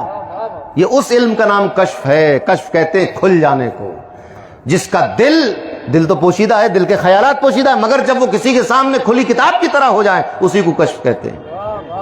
تو اولیاء کے پاس کشف ہے۔ کون ثابت کر رہا ہے کشف کو؟ ہم نہیں کر رہے ہیں، ہمارے تو ہم تو کرتے ہی ہیں، مگر میں چاہتا ہوں کہ ان لوگوں کو یہ بات سمجھ میں آنی چاہیے جو لوگ کشف کا انکار کرتے ہیں۔ غوث پاک کے شاگردوں میں بڑے بڑے اولیاء بھی ہیں، بڑے بڑے محققین، ائمہ محدثین بھی ہیں۔ امام ابراہیم المقدسی الحنبلی غوث پاک کے شاگرد ہیں، امام عبد المنعم بن علی غوث پاک کے شاگرد ہیں، امام عمر بن مسعود البزار غوث پاک کے شاگرد ہیں، امام مکی بن ابو عثمان السعدی غوث پاک کے شاگرد ہیں، امام یوسف بن مظفر العقولی غوث پاک کے شاگرد ہیں، امام محمد بن احمد المؤذن غوث پاک کے شاگرد ہیں، امام یوسف ہبت اللہ دمشقی غوث پاک کے شاگرد ہیں، امام ابن جوزی صاحب صفت الصفوف غوث پاک کے شاگرد ہیں۔ سبحان اللہ، سبحان اللہ، سبحان اللہ۔ محدثین، امام، علماء آپ کی مجلس میں آ کر عوام کی صف میں بیٹھ جایا کرتے تھے، اسٹیج پر نہیں آ کے بیٹھتے تھے، عوام الناس کے ساتھ آ کر بیٹھا کرتے تھے اور درس لیا کرتے تھے۔ 70,000 لوگوں کو درس دیا کرتے تھے غوث پاک ایک مجلس میں۔ ان میں عرفاء، اولیاء، محدثین، مفسرین، اصولی، متکلمین، نحوی، بلاغی، لغوی، ہر طرح کا آدمی ہوتا تھا، اور عوام الناس بھی ہوتے تھے، عام لوگ بھی ہوتے تھے۔ امام ابن حجر اسقلانی نے، جنہوں نے بخاری کی شرح لکھی ہے، اور وہ بخاری کی شرح بخاری کی تمام شروحات میں سب سے زیادہ مشہور ہوئی، جس کا نام فتح الباری. ابن حجر اسقلانی جب کسی بات کو کہہ دیتے ہیں اپنی کتاب بخاری کی شرح میں تو وہ بات مستند اور سند مانی جاتی. انہوں نے مناقب شیخ عبد القادر جیلی نام سے کتاب لکھی. ایسا نہیں تھا کہ ابن حجر اسقلانی صرف ایک محدث تھے، وہ ایک صوفی بھی تھے اور اولیاء کا احترام بھی کرتے تھے، اولیاء سے محبت بھی کرتے تھے، ان کا دفاع بھی کرتے تھے اور ان کی کرامات کا اور ان کے زندگی کے حالات بھی بیان کیا کرتے تھے. یہ بات ابن حجر اسقلانی مناقب الشیخ عبد القادر الجیلی میں لکھتے ہیں کہ جب غوث پاک جب واعظ فرماتے درس دیتے تھے تو جس طرح پہلی صف والوں کو آواز سنائی دیتی تھی اسی طرح آخری صف والوں کو بھی آواز سنائی دیتی تھی. اس کرامت کو ایک محدث، اصولی، ایک عالم اس بات کا ذکر کر رہا ہے. یہ کوئی جاہل پیر کی بات نہیں ہے، کسی صوفی کی بات نہیں ہے. یہ ایک اپنے وقت کا امام، بلکہ سند المحدثین، امام المحدثین، امیر المومنین فی الحدیث حضرت ابن حجر اسقلانی کی بات ہے. کہہ رہے ہیں کہ جیسا پہلی صف میں سنائی دیتا تھا ویسا ہی آخری صف میں سنائی دیتا تھا. یہ ہے غوث اعظم کی شان. اس لیے ہمیں کسی نا امیدی کی طرف جانے کی ضرورت نہیں ہے، کیونکہ ہمارا تعلق اللہ کے اس ولی سے ہے کہ جس کو اپنی آواز پہنچانے کے لیے کسی واسطے وسیلے کی ضرورت نہیں. براہ راست اس کی آواز 70,000 کے مجمع میں پہنچتی. تو جب اس کی آواز اتنی دور پہنچ سکتی ہے تو اس کی مدد کہاں تک پہنچے گی، یہ بات سوچیے. امام یافعی ایک بہت بڑے امام ہیں. ان کی کتاب کی تلخیص ابن حجر اسقلانی نے کی. وہ فرماتے ہیں کہ آپ کے نزدیک اجتماع عندہ من العلماء والفقہاء والصلحاء، آپ کے پاس علماء، فقہاء، صلحاء کا مجمع لگتا تھا غوث پاک کے درس میں، اور آپ سے نفع اٹھانے والوں میں، آپ کے کلام سے، آپ کی صحبت سے، آپ کی خدمت سے نفع حاصل کرنے والوں میں صلحاء، علماء، محدثین تھے. اور پوری دنیا سے، اس میں تو الفاظ لکھیں کہ من الآفاق، پوری دنیا سے طالب علم آپ کے پاس درس حاصل کرنے کے لیے آتے تھے، علم حاصل کرنے کے لیے آتے تھے. تو غوث اعظم صرف ایک ولی اور پیر ہی نہیں ہے. پیر تو ایسے ہیں وہ کہ تو ہے وہ شاہ کہ ہر شاہ ہے منگتا تیرا، تو ہے وہ شاہ کہ ہر شاہ ہے منگتا تیرا، تو ہے وہ پیر کہ ہر پیر ہے چیلا تیرا. ان کا لقب ہی پیرانے پیر پڑ گیا ہے. نہیں ہے کوئی اور سارے جہاں میں، نہیں ہے کوئی اور سارے جہاں میں، بڑا پیر تیرے سوا غوث اعظم. آپ کا نام لقب ہی بڑے پیر صاحب پڑ گیا ہے. پیروں کے پیر ہیں آپ. تو پیر تو ایسے ہیں، مگر اس کے ساتھ ساتھ مدرس ایسے، فقیہ ایسے، محدث اور مفسر ایسے کہ آپ کی بارگاہ میں بڑے بڑے علماء زانوِ تلمس طے کرتے تھے. یہ بات کہ غوث اعظم صرف ایک صوفی ولی نہیں تھے، ایک محدث اور بڑے عالم تھے، یہ بات کون کہہ رہا ہے؟ امام سمعان بیان کر رہے ہیں اپنی کتاب میں. اور حنبلی مسلک کے بڑے امام غوث اعظم رضی اللہ تعالیٰ عنہ، اور جو ان کے وقت میں بڑے بڑے محدثین اور فقہاء اور شیوخ ہیں، ان کے بھی شیخ غوث اعظم رضی اللہ تعالیٰ. امام ابن جوزی غوث پاک کے ہم عصر ہیں اور خلیفہ بھی ہیں غوث پاک کے، بہت بڑے امام ہیں. امام ابن جوزی کہتے ہیں کہ بغداد میں اتنے لوگ آپ کا بیان سننے آتے تھے کہ بغداد میں جگہ تنگ پڑ جاتی تھی، سبحان اللہ، جگہ چھوٹی پڑ جاتی تھی، اتنے لوگ آپ کے پاس آیا کرتے تھے.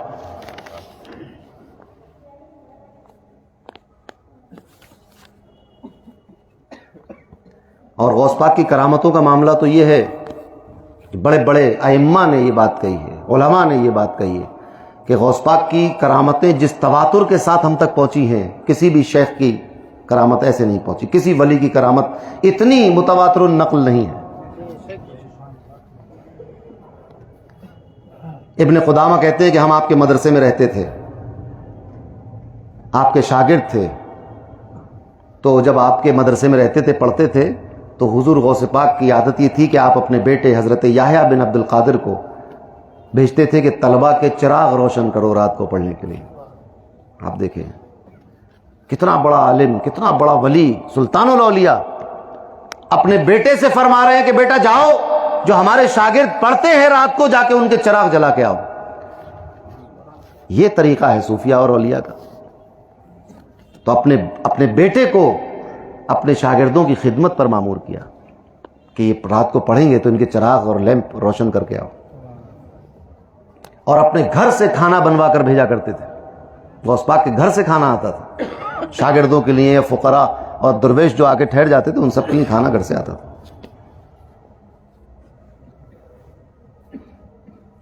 امام ابن قدامہ نے ذیل و طبقات الحنابلہ میں بیان کیا ہے، امام ابن رجب حنبلی کی کتاب، فرماتے ہیں کہ امام یافعی مرآت الزمان میں لکھتے ہیں، اور ذہبی نے بھی اس کو بیان کیا ہے۔ ایسا نہیں ہے کہ باتیں غوث پاک کی ہوا میں لوگ بغیر سند کے بیان کر رہے ہیں۔ غوث اعظم جیسا ولی اور ان کی شان بیان کرنے والے محدثین کسی دوسرے کے پاس آپ کو اتنے نہیں ملیں گے۔ اتنی کثرت سے روایات غوث اعظم کی بڑے بڑے محدثین نے کی۔ کیا بیان کرتے ہیں؟ غوث پاک کا جو قبولیت تھی، مقبولیت تھی، اتنے مقبول تھے غوث پاک لوگوں کے درمیان، اور اتنے لوگ آپ کے پاس آیا کرتے تھے اپنی حاجتیں لے کر، اور آپ کی کرامتیں اتنی تھیں کہ اول سے آخر تک کسی ولی کی کرامات اتنے اس مقام کو نہیں پہنچی۔ کون لکھ رہا ہے؟ امام ذہبی لکھ رہے ہیں، امام یافعی لکھ رہے ہیں، ابن قدامہ لکھ رہے ہیں۔ یہ بات آج کی نہیں ہے، یہ جہالت کا دور تو اب شروع ہوا پچھلے 100 سال سے، کہ کرامات اولیاء کو نکار دیا جائے، مذاق بنایا جائے، ان کو جو بات سمجھ میں نہ آئے اس کا انکار کر دو۔ اس کو امام ابن نجار نے بیان کیا ذیل و تاریخ بغداد میں، امام دمیاطی کی کتاب میں بیان کیا گیا، ایک کتاب ہے۔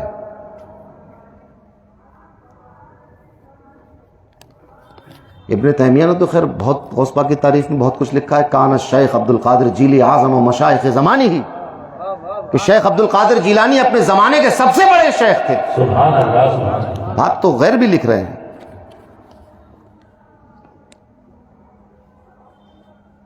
امام یافعی نے تو ایک منقبت بھی لکھی ہے، اور منقبت بھی ایسی آج کل کے لوگوں کی جیسی نہیں، ہوش اڑ جائیں گے لوگوں کے۔ امام یافعی پر حکم لگا کر دیکھو کہ یہ بدعت کر رہے ہیں کہ کیا کر رہے ہیں۔ شعر سنتے چلیے، کہتے ہیں کہ غوث الورا، غیث الندى، نور الہدا، بدر الدجا، شمس الضحا بالانور۔ کہہ رہے کہ غوث اعظم آپ غیث الندى ہیں، آپ تو ایک برستا ہوا بادل ہیں، آپ ہدایت کا نور ہیں، آپ کالی اندھیری رات کا 14ویں کا چاند ہیں، آپ شمس الضحا ہیں بل انور، بلکہ اس سے زیادہ روشن ہیں۔ آپ سوچیں،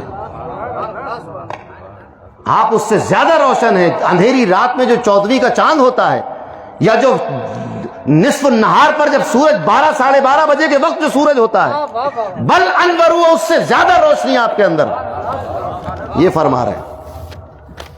حافظ ابن کثیر، بڑی مشہور کتاب ہے ان کی تفسیر کی، تفسیر ابن کثیر، بڑا حوالہ بھی آتا ہے اس کا، اچھی کتاب ہے۔ تو حافظ ابن کثیر، مگر یہ شاگرد ہیں ابن تیمیہ کے، اپنی کتاب البدایہ والنہایہ میں بیان کر رہے ہیں، بخش چھوٹا نہیں ہے کوئی، ہر کسی نے بیان کیا ہے۔ غوث پاک سے کون بیان کر رہا ہے؟ ابن کثیر، البدایہ والنہایہ میں۔ غوث پاک سے خلق خدا نے اتنا کثیر نفع حاصل کیا۔ کس سے حاصل کیا؟ حضور غوث پاک سے اتنا کثیر نفع حاصل کیا جو ذکر سے باہر ہے۔ اس نفع حاصل کرنے کا ذکر نہیں کیا جا سکتا، ذکر سے باہر ہے، اتنا نفع حاصل کیا۔ حافظ ابن کثیر نے یہ بات لکھی۔ امام ابن رجب حنبلی میں طبقات الحنابلہ میں فرماتے ہیں، هو الزاہد شیخ العصر وقدوۃ العارفین سلطان المشائخ سید اہل الطریقہ محی الدین صاحب المقامات والکرامات والعلوم والمعارف والاحوال المشہورہ۔ کون کہہ رہا ہے؟ ابن رجب حنبلی فرما رہے ہیں، بہت بڑے فقیہ ہیں، بڑے امام ہیں، بڑے عالم ہیں، یہ اسی حنبلی مسلک کے ہیں. محمد بن عبد الوہاب نجدی جس مسلک کا تھا وہ بھی حنبلی تھا. یہ بھی حنبلی ہے. ایک یہ بھی حنبلی ہے جو غوث اعظم کی کرامتوں کا، ان کی فضیلتوں کا، ان کی برکتوں کا ذکر کر رہے ہیں. ایک وہ بھی حنبلی تھا جس نے کہا کہ مدینہ اور مکہ کے لوگ مشرک ہو گئے ہیں. کیوں مشرک ہو گئے؟ کہ یہ جب مصیبت میں ہوتے ہیں تو کہتے ہیں یا عبد القادر جیلانی المدد. یہ صاحب قسمت کی بات ہے. قسمت میں خرابی لکھ جائے اگر تو پھر علم اور کتاب کچھ بگاڑ نہیں پاتی. امام ذہبی نے لکھا، غوث پاک کے جب بارے میں لکھنا شروع کیا تو اس میں لکھا لیس فی کبار المشائخ من لہ احوال وکرامات اکثر من الشیخ عبد القادر الجیلانی. انہوں نے لکھا کہ کوئی بھی بڑا شیخ، بڑے مشائخین میں کوئی بھی ایسا نہیں ہے کہ جس کے احوال شیخ عبد القادر جیلانی سے زیادہ جس کے پاس کرامتیں. سبحان اللہ سبحان اللہ. کوئی نہیں ہے ایسا. آج لوگ برابری کا دعویٰ کرتے ہیں غوث اعظم سے. ارے جس ولی کو تم غوث اعظم کے مقابلے پہ لا رہے ہو اس ولی سے تو پوچھو پہلے. اس ولی سے بھی تو پہلے پوچھئے. اس ولی کی گردن تو آپ کے پیر کے نیچے رکھی ہوئی اور ماننے والے اور مریدین اپنے شیخ کو غوث اعظم کے برابر لا کر کھڑا کر رہے ہیں. اس ولی سے حضرت خواجہ سلیمان توسوی پیر پٹھان رحمت اللہ تعالی علیہ کے کسی مرید نے کہا کہ ہمارے شیخ تو خود بہت بڑے ولی ہیں، ان کی گردن پہ کسی قدم نہیں. تو حضرت رونے لگے، کہنے لگے کہ میرے مرید مجھے ولی نہیں سمجھتے. اگر مجھے ولی سمجھتے ہوتے تو مانتے کہ میری گردن پر بھی شیخ عبد القادر جیلانی کا قدم ہے. یہ ساری باتیں ہیں. تو یہ جن کا میں نے ذکر کیا علماء حق ہیں، علماء ربانیین، ایک دو کو چھوڑ کے جن کا میں نے ذکر کیا. کیا کہہ رہے ہیں یہ سب غوث پاک کی کرامتیں اور ان کے احوال اور ان کی بڑائی اور ان کی عظمت بیان کر رہے ہیں. تو یہ کوئی بدعت کی بات نہیں ہے. یہ بدعت ہے کہ ان کرامات کو جھٹلاؤ، یہ بدعت ہے. ان کی بڑائی نہ مانو، یہ بدعت ہے. کرامتوں کا اور ان کے احوال کا انکار کرو، یہ بدعت ہے. ان کی بات کرنا اور ان کی بڑائی کو تسلیم کرنا یہ تو اہل اللہ کا طریقہ ہے. اور کیا کیا نہیں کہا غوث پاک کو. آپ دیکھیں امام ابن رجب حنبلی ہوا الزاہد، وہ زاہد ہیں. یہ فرما رہے ہیں غوث پاک کے لقب ہیں. یہ شیخ العصر، زمانے کا شیخ، قدوۃ العارفین، عارفین جس کو دیکھ کر اپنی راہ طے کرتے ہو وہ غوث اعظم ہیں. سلطان المشائخ، سید اہل الطریقہ، سلسلے والے جو ہیں صاحب سلسلہ، ان کے سردار غوث اعظم ہیں. یہ کہہ رہے ہیں ابن رجب حنبلی. محی الدین ہیں، دین کو آپ نے زندگی بخشی ہے. وہ ابن رجب حنبلی فرما رہے ہیں صاحب المقامات والکرامات. آپ کے بڑے مقامات ہیں، بڑی کرامات ہیں. آپ صاحب العلوم ہیں، آپ کے پاس علم کا دریا ہے، اور صاحب معارف ہیں. وہ باتیں جو کھلی ہوئی آنکھوں سے حاصل نہیں کی جا سکتی، جو دل کی کتاب دل کے اندر ہوتی ہیں، اس کے بھی آپ بڑے جانکار ہیں. آپ کے احوال مشہور ہیں. یہ سب باتیں بڑے بڑے علماء بیان کر رہے ہیں. امام عبدالعزیز بن عبدالسلام شافعی مذہب کے، یہ حنبلی نہیں ہیں، شافعی ہیں. آپ کہیں گے کہ بھئی حنبلی لوگوں نے تعریف کی کیونکہ غوث اعظم بھی حنبلی ہیں لہذا حنابلہ نے تعریف کر لی. ایسا نہیں.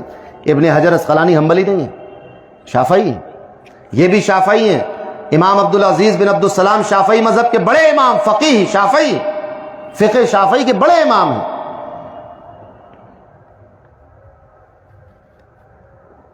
وہ کہہ رہے ہیں کہ ما نقلت الینا کرامات احد، کسی کی کرامت ہمارے پاس نقل نہیں کی گئی، ہم تک نہیں آئی، بالتواتر الا الشیخ عبد القادر الجیلانی، کہ جتنی تواتر کے ساتھ غوث اعظم کی کرامتیں ہم تک آئی کسی شیخ کی نہیں آئی.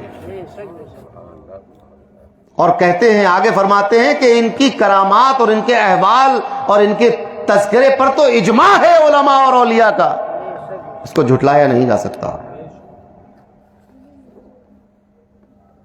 غوث اعظم کی مجلس میں ہر طرح کا آدمی آتا تھا، اولیاء بھی ہوتے تھے. ایک ولی تھے حضرت علی ابن ہیتی رضی اللہ تعالیٰ عنہ غوث پاک کے مرید تھے، چہیتے، خلیفہ بھی تھے. اب تو ایسے لوگ بھی ہوتے تھے. ان کو غوث پاک کے درس میں نیند آ گئی. جب نیند آ گئی انہیں، سو گئے. آپ بھی سو سکتے ہیں، وہ بھی سو گئے تھے. عام طور سے لوگ تقریروں میں سو جاتے ہیں، قطب الدین کو بھی نیند آ رہی ہے تو سو گئے. مگر جب آنکھ کھلی تو دیکھا کہ غوث اعظم ہاتھ باندھے ہوئے ان کے سامنے کھڑے. اب یہ آنکھ کھولے، کہا حضور آپ یہاں کیسے؟ فرمایا کہ علی، جس کو تم سوتے میں دیکھتے ہو عبد القادر اسے جاگتے میں دیکھتا ہے. ابھی تمہاری آنکھ لگی تھی اور تمہارے خواب میں حضور سرور کائنات صلی اللہ علیہ وسلم تشریف لائے تھے. تم سوتے میں دیکھ رہے تھے، عبد القادر جاگتے میں دیکھ رہا. تکبیر، نعرہ رسالت، نعرہ غوث، جشن قادری.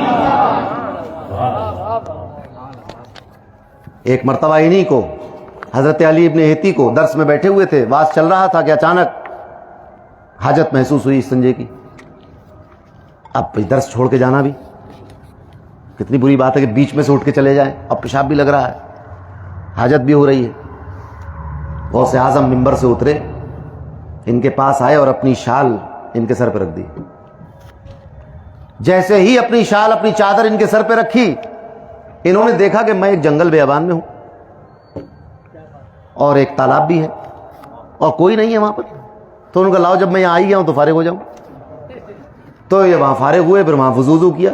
جب چادر ہٹائی ان کے سر سے تو علی ابن ہیتی اسی مجلس میں بیٹھے ہوئے تھے.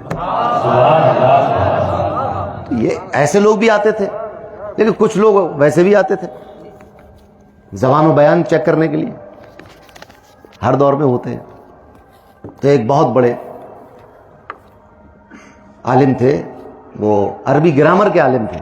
وہ پڑھ رہے تھے عربی گرامر. ان کے دل تھی کہ میں عربی گرامر زیادہ سیکھوں. تو نحو میں بہت دل لگتا تھا ان کا.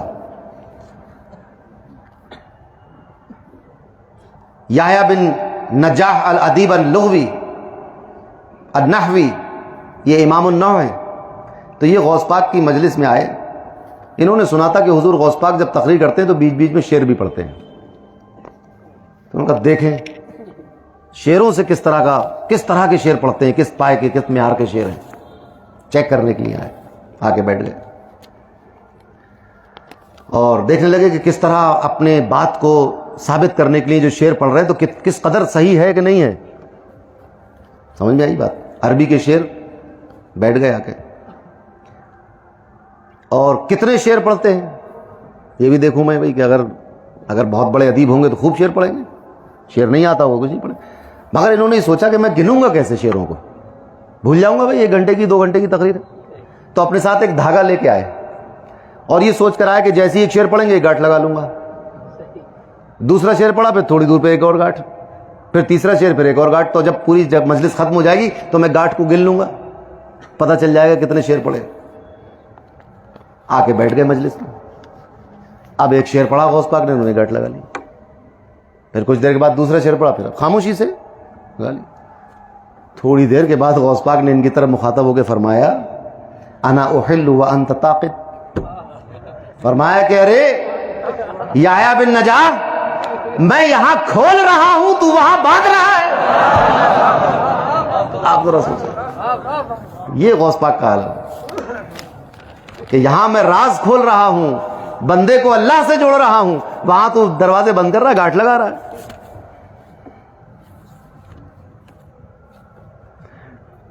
حافظ عبد الغنی المقدسی بیان کرتے ہیں کہ میں نے ابو محمد بن خشاب النحوی کو کہتے ہوئے سنا، جو امام تھا نحو کا. ابن خشاب کہتے ہیں کہ میں نے تو بہت تعریف سنی غوث پاک کے درس کی، بہت اچھی زبان اور بیان بہت اچھا ہے ان کا، مگر کبھی جانے کا اتفاق نہیں ہوا. جا کے دیکھیں کیسا بیان ہوتا ہے. اب دیکھیں، اب یہاں نہ حدیث ہے، نہ تفسیر ہے، نہ فقہ ہے، نہ کلام ہے. یہاں صرف زبان چیک ہو رہی ہے. اور زبان کا عالم آپ کو میں بتاتا چلوں کیا ہے. جب حضور غوث اعظم مسند ارشاد پر آئے تو واز کرنا شروع نہیں کیا. واز نہیں کرتے تھے. تو ایک دن آپ نے دیکھا کہ حضور صلی اللہ علیہ وسلم تشریف لائے اور غوث اعظم سے کہا کہ واز کیا کرو. تو آپ نے فرمایا کہ حضور میں ایران سے آیا ہوں، فارس سے، میری زبان فارسی ہے، یہ بغداد ہے، یہاں سب عربی بولتے ہیں، تو میں اہل زبان کے سامنے کیسے عربی بولوں گا؟ تو آپ نے غوث اعظم کی منہ میں اپنا لعاب دہن ٹپکایا 7 مرتبہ سبحان اللہ سبحان اللہ. اور تشریف لے گئے. اب لوگ اسی میں الجھ جائیں گے کہ حضور کیسے آ گئے؟ بھائی آ گئے، میں کیا کر سکتا ہوں؟ آپ روک لیتے ہیں. نہ صرف حضور آئے بلکہ ان کے جانے کے بعد مولا علی مشکل کشا تشریف لے آئے. آپ نے 6 مرتبہ اپنا لعاب دہن غوث پاک کے چٹایا. تو اب زبان کی تاثیر یہ تھی. اب وہ ایک نحوی آ گیا، امام النحو، گرامر کا امام، کہ دیکھوں کیسی عربی بولتے ہیں. کبھی تعریف تو بہت سنی، کبھی آئے نہیں ہیں تو آ کر دیکھیں کہ کیا کریں. ایک دن آ گئے، خود ہی بیان کر رہے ہیں، حضرت یوما مجلسہ، کہ میں ایک دن ان کی مجلس میں جا کے بیٹھ گیا اور کیا کہا؟ لم استحسن کلام، کوئی زیادہ خاص بات نہیں تھی. مجلس میں تو آیا ہوں مگر لطف نہیں آیا، جو ایک ادیب کی گفتگو میں ایک لطف آنا چاہیے، بات نہیں آئی.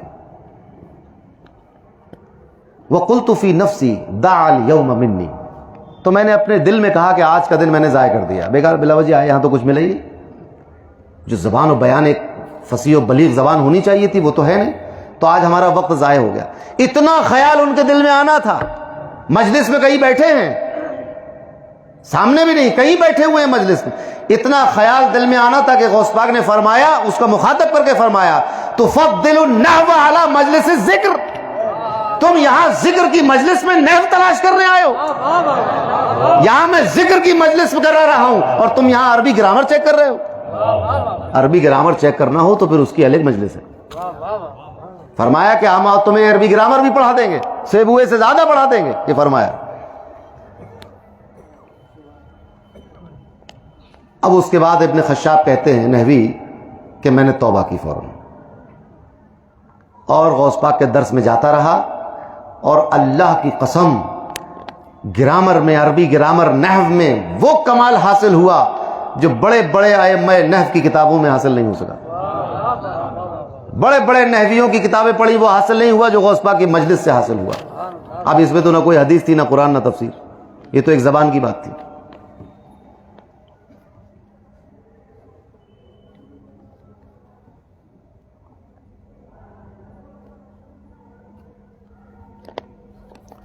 ایک بہت بڑے امام ہیں، امام ابو الحسن یوسف بن جریر الشافعی، بہت بڑے امام، وہ روایت کرتے ہیں اور 5 الگ الگ طرق سے، یہ حدیث اصول حدیث جاننے والے سمجھتے ہیں کہ الگ الگ طریقے کیا ہوتے ہیں.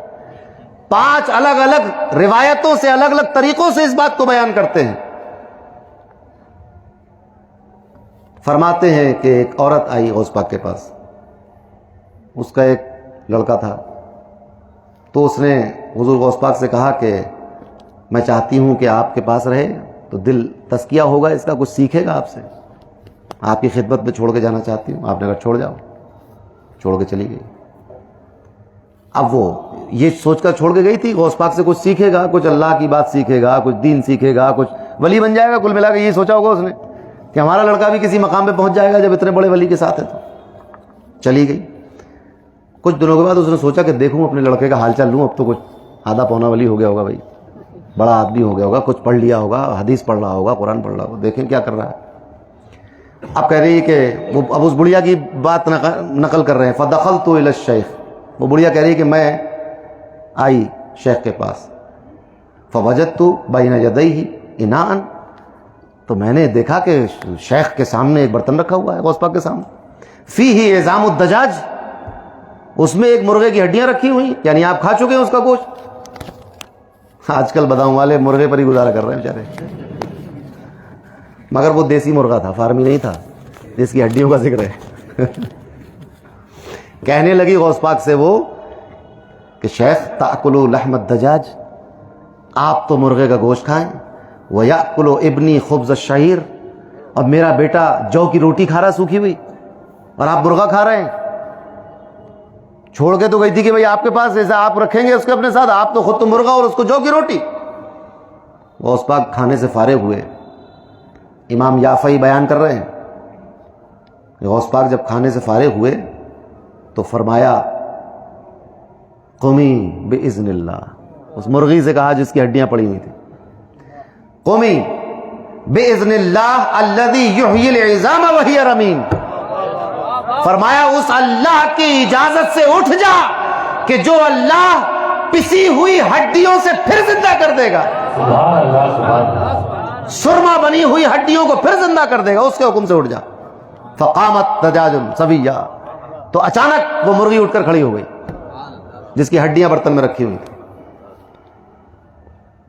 پھر غوث اعظم نے فرمایا اس بڑھیا سے، قال الشیخ لکھتے قال الشیخ اذا صار ابنک ہکذا فیاکل ما یشاء، جب تمہارا لڑکا اس قابل ہو جائے تو پھر جو چاہے گا وہ کھا لے گا۔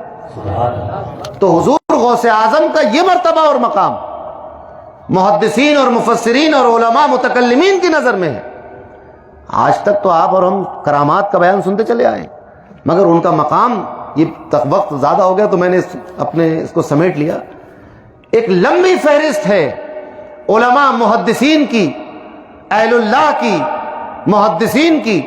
بعض لوگوں نے تو یہ بھی لکھا ہے کہ غوث اعظم علم ظاہر کے اس مقام پر پہنچ چکے تھے کہ اگر چاہتے تو 5واں مسلک قادری کے نام سے دنیا میں جاری ہو جاتا۔ سبحان اللہ سبحان اللہ۔ جیسے مذہب حنفی ہے، مذہب مالکی ہے، مذہب شافعی ہے، مذہب حنبلی ہے، غوث اعظم بھی علم ظاہر کے، علم قرآن اور علم حدیث کے اس مقام پر پہنچ چکے تھے، علم اجتہاد کے اس مقام پر پہنچ چکے تھے کہ اگر چاہتے تو 5واں مذہب جیلانی یا مذہب قادری کے نام سے جاری ہوتا، مگر آپ نے اس کو پسند نہیں فرمایا۔ آپ امت کی اصلاح میں لگے رہے، واعظ و نصیحت میں لگے رہے۔ اس اللہ کے اتنے عظیم الشان ولی کی یاد میں ہم یہاں بیٹھے ہیں، اور ان سے ہمارا ایک تعلق ہے کہ ہم بھی اسی سلسلے کے ہیں، انہی کا دامن ہمارے ہاتھ میں بھی ہے۔ جو غوث، جو شیخ اپنی مجلس میں آنے والوں کے دلوں کے حال سے واقف ہو، وہ آج ہمارے دلوں کے حال سے بھی واقف ہے، مگر فرق یہ ہے کہ اس مجلس میں آنے والے طلب لے کر آتے تھے، ہمارے دلوں میں تو حسد، کینہ، بغض، شرارت، سازش۔ آپ ذرا سوچیں، یہ سب چل رہا ہے ہمارے دل و دماغ میں۔ واقف تو وہ ہوں گے ہمارے حالات سے۔ کوئی کچھ کہتا پھرے، لوگ یہ بھی کہیں گے کہ اب کسی ولی، کسی غوث، کسی شیخ، کسی اللہ والے سے کچھ نہ مانگو، کہیں گے لوگ۔ شیطان نے ایسا فتنہ پھیلا دیا ہے، اور دلیل میں قرآن کی آیتیں بھی پیش کریں گے، لیکن آپ اس سے مایوس نہ ہوں، کیونکہ آپ کے سامنے اولیاء کی نسبت کی مخالفت کرنے والا ایک جاہل ترین آدمی ہے۔ اس کے برخلاف اس 700 سالہ تاریخ میں بڑے بڑے محدثین، مفسرین، متکلمین، بڑے بڑے فقہا اور امام اولیاء کی نسبت کو ثابت کرنے والے بھی۔ فیصلہ آپ کو یہ کرنا ہے کہ آپ اس جاہل اور بے علم آدمی کی الٹی سیدھی دلیلوں کے دھوکے میں آ جائیں، یا امام ذہبی کی طرف دیکھیں گے، امام ابن حجر اسقلانی کی طرف دیکھیں گے، امام یافعی کی طرف دیکھیں گے، ابن القدامہ کی طرف دیکھیں گے۔ یہ وہ لوگ ہیں جو امت کے محسن ہیں، کوئی حدیث کا امام ہے، کوئی تفسیر کا امام ہے، کوئی فقہ کا امام ہے، کوئی عقیدے کا امام ہے۔ یہ ایک لمبی فہرست ہے، اور یہ سارے لوگ غلط ہو جائیں یا پھر وہ ایک آدمی جو ابھی 100 سال پرانا ہے وہ غلط ہو جائے۔ میرے خیال میں پوری دنیا پاگل نہیں ہو سکتی، ایک ہی آدمی پاگل ہو سکتا ہے نا۔ جو آدمی کہہ رہا ہے کہ پوری دنیا پاگل ہو گئی ہے، تو یا تو پوری دنیا پاگل ہے، اور لا علم و جاہل و گمراہ، یا اکیلے تم گمراہ۔ میرے خیال میں آسان بات یہ ہے کہ اکیلے یہی گمراہ ہیں۔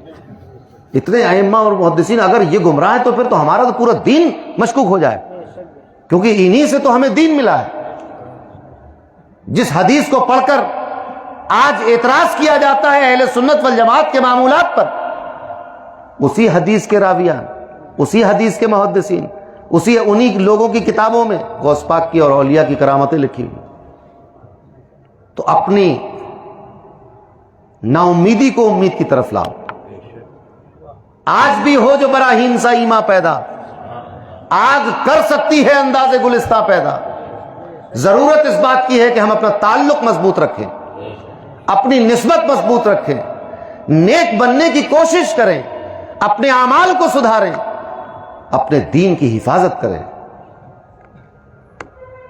اگر ہم یہ کر سکتے ہیں، اور ہم ضرور کر سکتے ہیں، جب دنیا کا سارا کام کر لیتے ہیں، یہ کیوں نہیں کر پائیں گے؟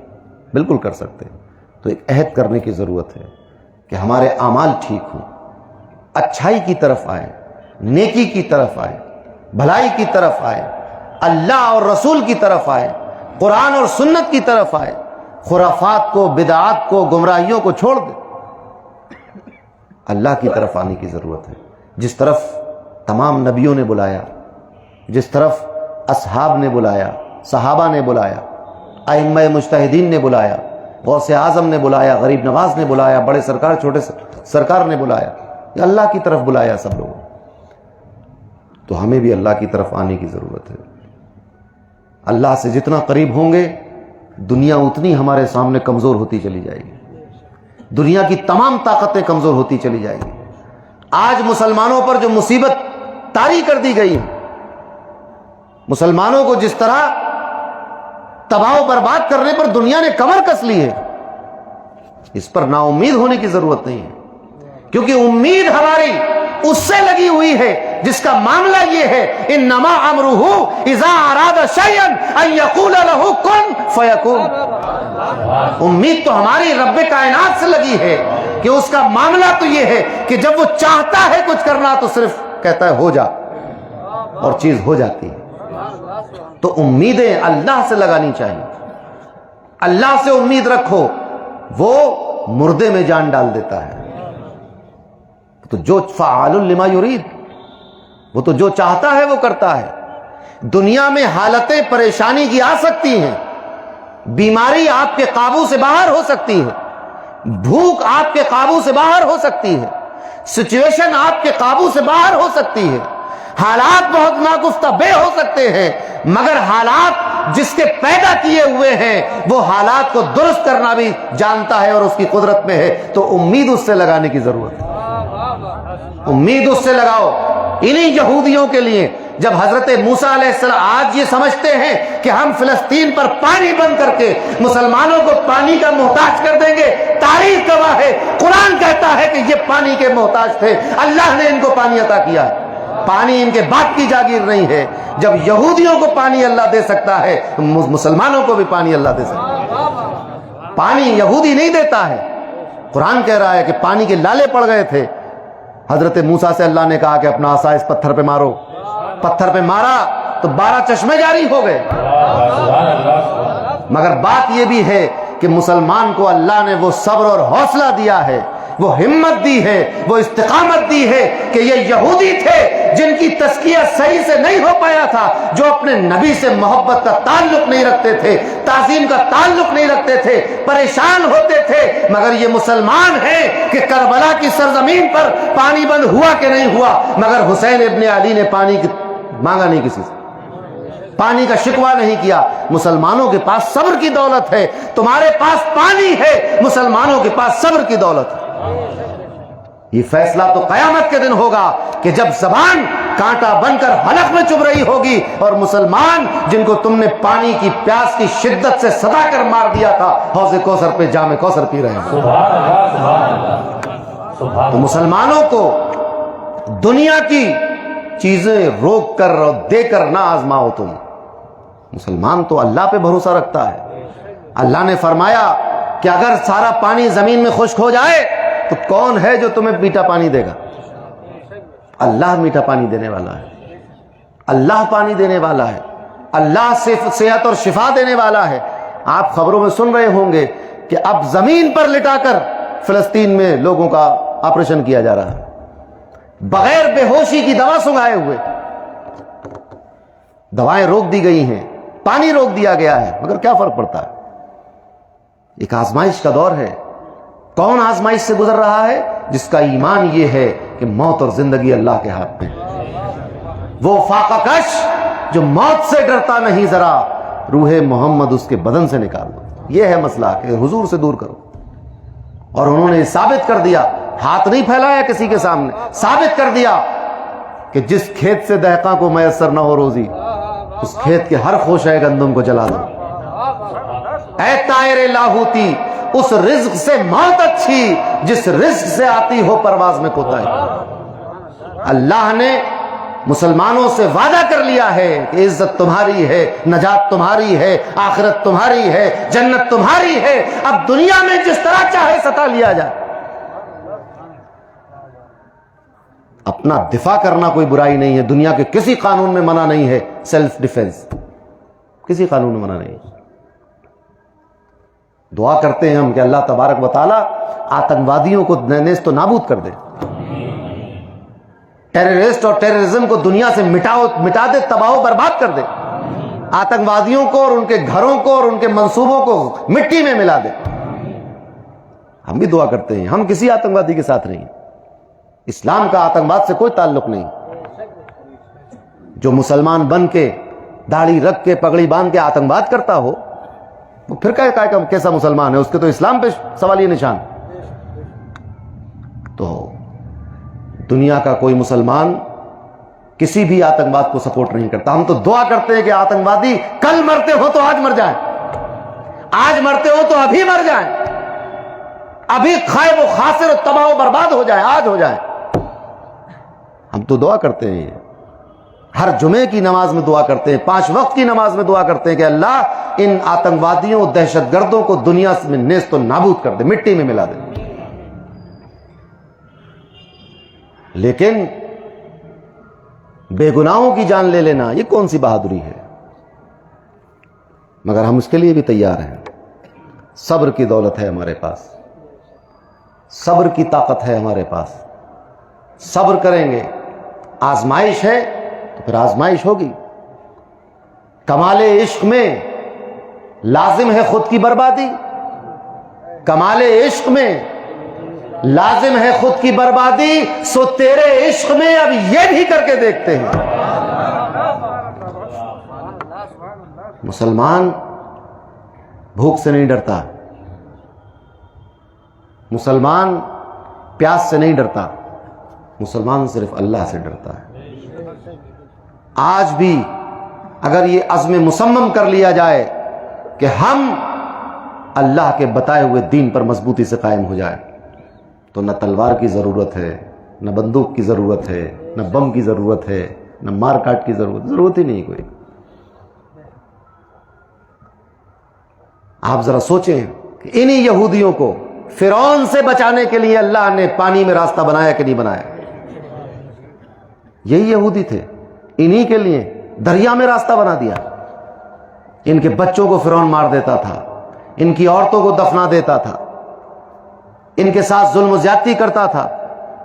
یہی یہودی جنہیں اللہ کا اور اپنے انبیاء کا ممنون کرم ہونا تھا، یہی نافرمان قوم جس کو اللہ نے بعد میں پھر بندر بھی بنایا ان میں سے کچھ لوگوں کو، اور ساری نعمتیں ان سے چھین لی. انہی لوگوں کے لیے پانی میں راستہ بنا کہ نہیں بنا؟ تو جب ایسی نافرمان قوم کے لیے پانی میں راستہ بن سکتا ہے تو پھر اپنے حبیب کی امت کے لیے راستے کیوں نہیں کھولیں گے؟ کھولیں گے. ہمارے اعمال برے ہیں، ہماری حرکتیں بری ہیں، ہمارا کردار غلط ہو گیا ہے، اس وجہ سے ہم آج اس عذاب کو جھیل رہے ہیں. لہذا کسی بھی افواہ کو سن کر آپ آؤٹ آف کنٹرول نہ ہو جائے. سنیم برتے اپنے اعمال اچھے کریں، اپنی ذات سے کسی کو تکلیف نہ پہنچائیں، الٹی سیدھی پوسٹیں سوشل میڈیا پر نہ ڈالیں کیونکہ اس سے کوئی فائدہ نہیں، نقصان ہی ہے. بات سمجھ میں آئی؟ لہذا صبر کے ساتھ، شانتی کے ساتھ، امن کے ساتھ اپنے دین پر چلتے رہیں، اللہ اور اس کے رسول کی پیروی کرتے رہیں، اللہ پر بھروسہ رکھیں، اسی سے امید لگائیں، کسی کے بہکاوے میں نہ آئیں، شہر کی اور ملک کی فضا کو خراب نہ کریں اور نہ خراب ہونے دیں. وہ ہوتا ہے کبھی کبھی کہ عقل ختم ہو جاتی ہے اور جوش میں آدمی الٹی سیدھی باتیں کرتا ہے، پھر بھگتتا ہے اس کو. لہٰذا اس طرح کا کوئی غیر قانونی اور غیر اخلاقی قدم نہ اٹھائے جس سے پھر بعد میں دشواری کا سامنا کرنا پڑے. بہت سکون و اطمینان کے ساتھ رہیے، صبر کیجیے، دعا کیجیے، اور اس کے ساتھ اپنے اعمال کو درست کیجیے، اپنے عقیدے کو، فکر کو درست کیجیے، اپنے حالات، اپنے کردار کو درست کیجیے، تعلیم حاصل کیجیے، حلال روزی کمائیے، لوگوں کے لیے سہولت فراہم کیجیے، دشواریاں کم کیجیے. آپ کو معلوم ہے ہم اس دین کے ماننے والے ہیں جس دین نے ہمیں یہ سکھایا ہے کہ راستے پر پڑی ہوئی رکاوٹ اور کانٹا اور پتھر اور روڑا ہٹا دینا بھی صدقہ ہے. راستے پر پڑی ہوئی رکاوٹیں اور کانٹے اور پتھر اور کوڑا ہٹا دینا یہ بھی ایک ثواب کا کام ہے. تو ہم لوگوں کے لیے آسانی پیدا کریں، دشواری پیدا نہ کریں. جو کرے گا وہ اس کو اپنا انجام بھگتنا ہے. قیامت کا دن تو حق، سارے کام یہی ہو جائیں گے، پھر قیامت میں کیا ہوگا؟ تو وہاں کے لیے بھی کچھ چھوڑ دیجئے. فیصلہ اللہ کے ہاتھ میں ہے، فیصلہ کرنے والے ہم اور آپ نہیں ہیں. فیصلہ اللہ کرے گا.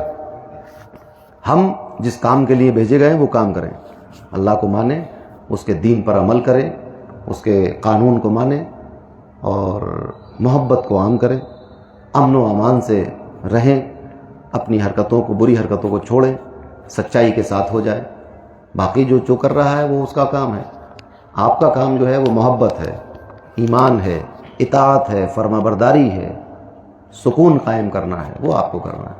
تو میں عرض کر رہا تھا کہ اتنے بڑے ایسی ہستیوں سے ہمارا تعلق ہے تو ہمیں نا امیدی کی طرف جانے کی کیا ضرورت ہے؟ مری ہوئی مرغی زندہ ہو جاتی ہے تو یہ ہماری امید جو مر گئی ہے اس کو زندہ ہونے میں کتنی دیر لگے گی؟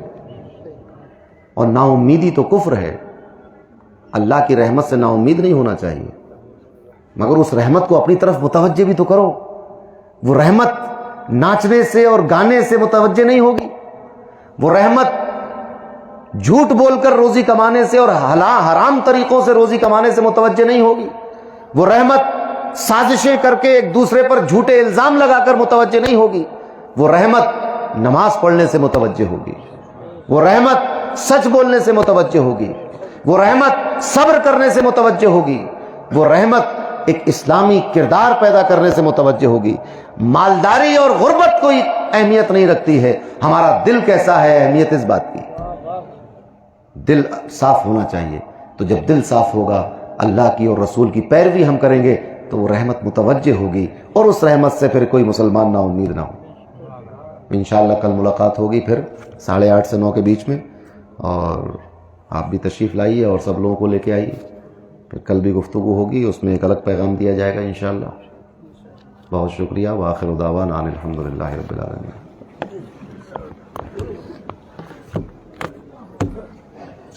سلام پڑھو.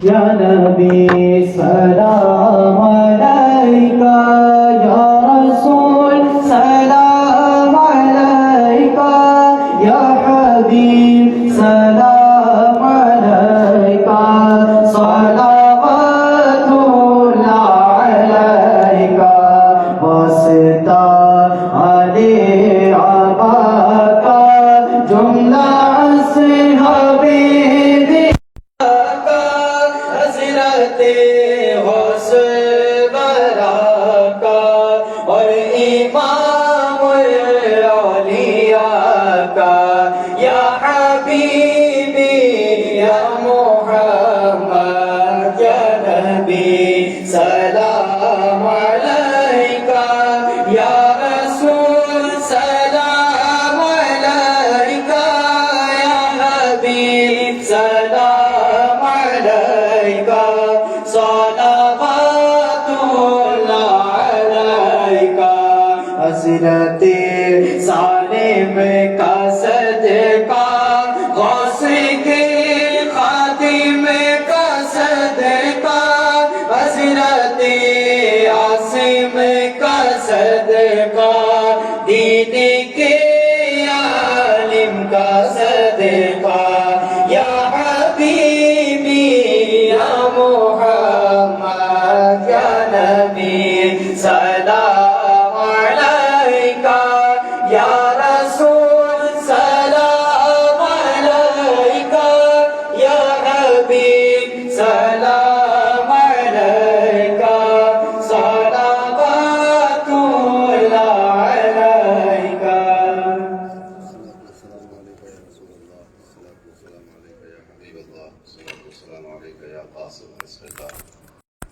وعلى آلك وأصحابك وأزواجك وأهل بيتك ووارث حالك يا شفيعنا يوم الجزاء. الفاتحة. أعوذ بالله من الشيطان الرجيم. بسم الله الرحمن الرحيم. الحمد لله رب العالمين الرحمن الرحيم مالك يوم الدين.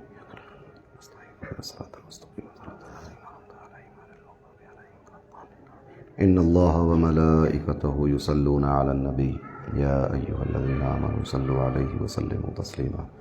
اللهم صل وسلم وزد وبارك عليه وعلى آله وصحبه ورسحله وعلى من لديه صلاة وسلاما عليك يا رسول الله صلى الله عليه وسلم.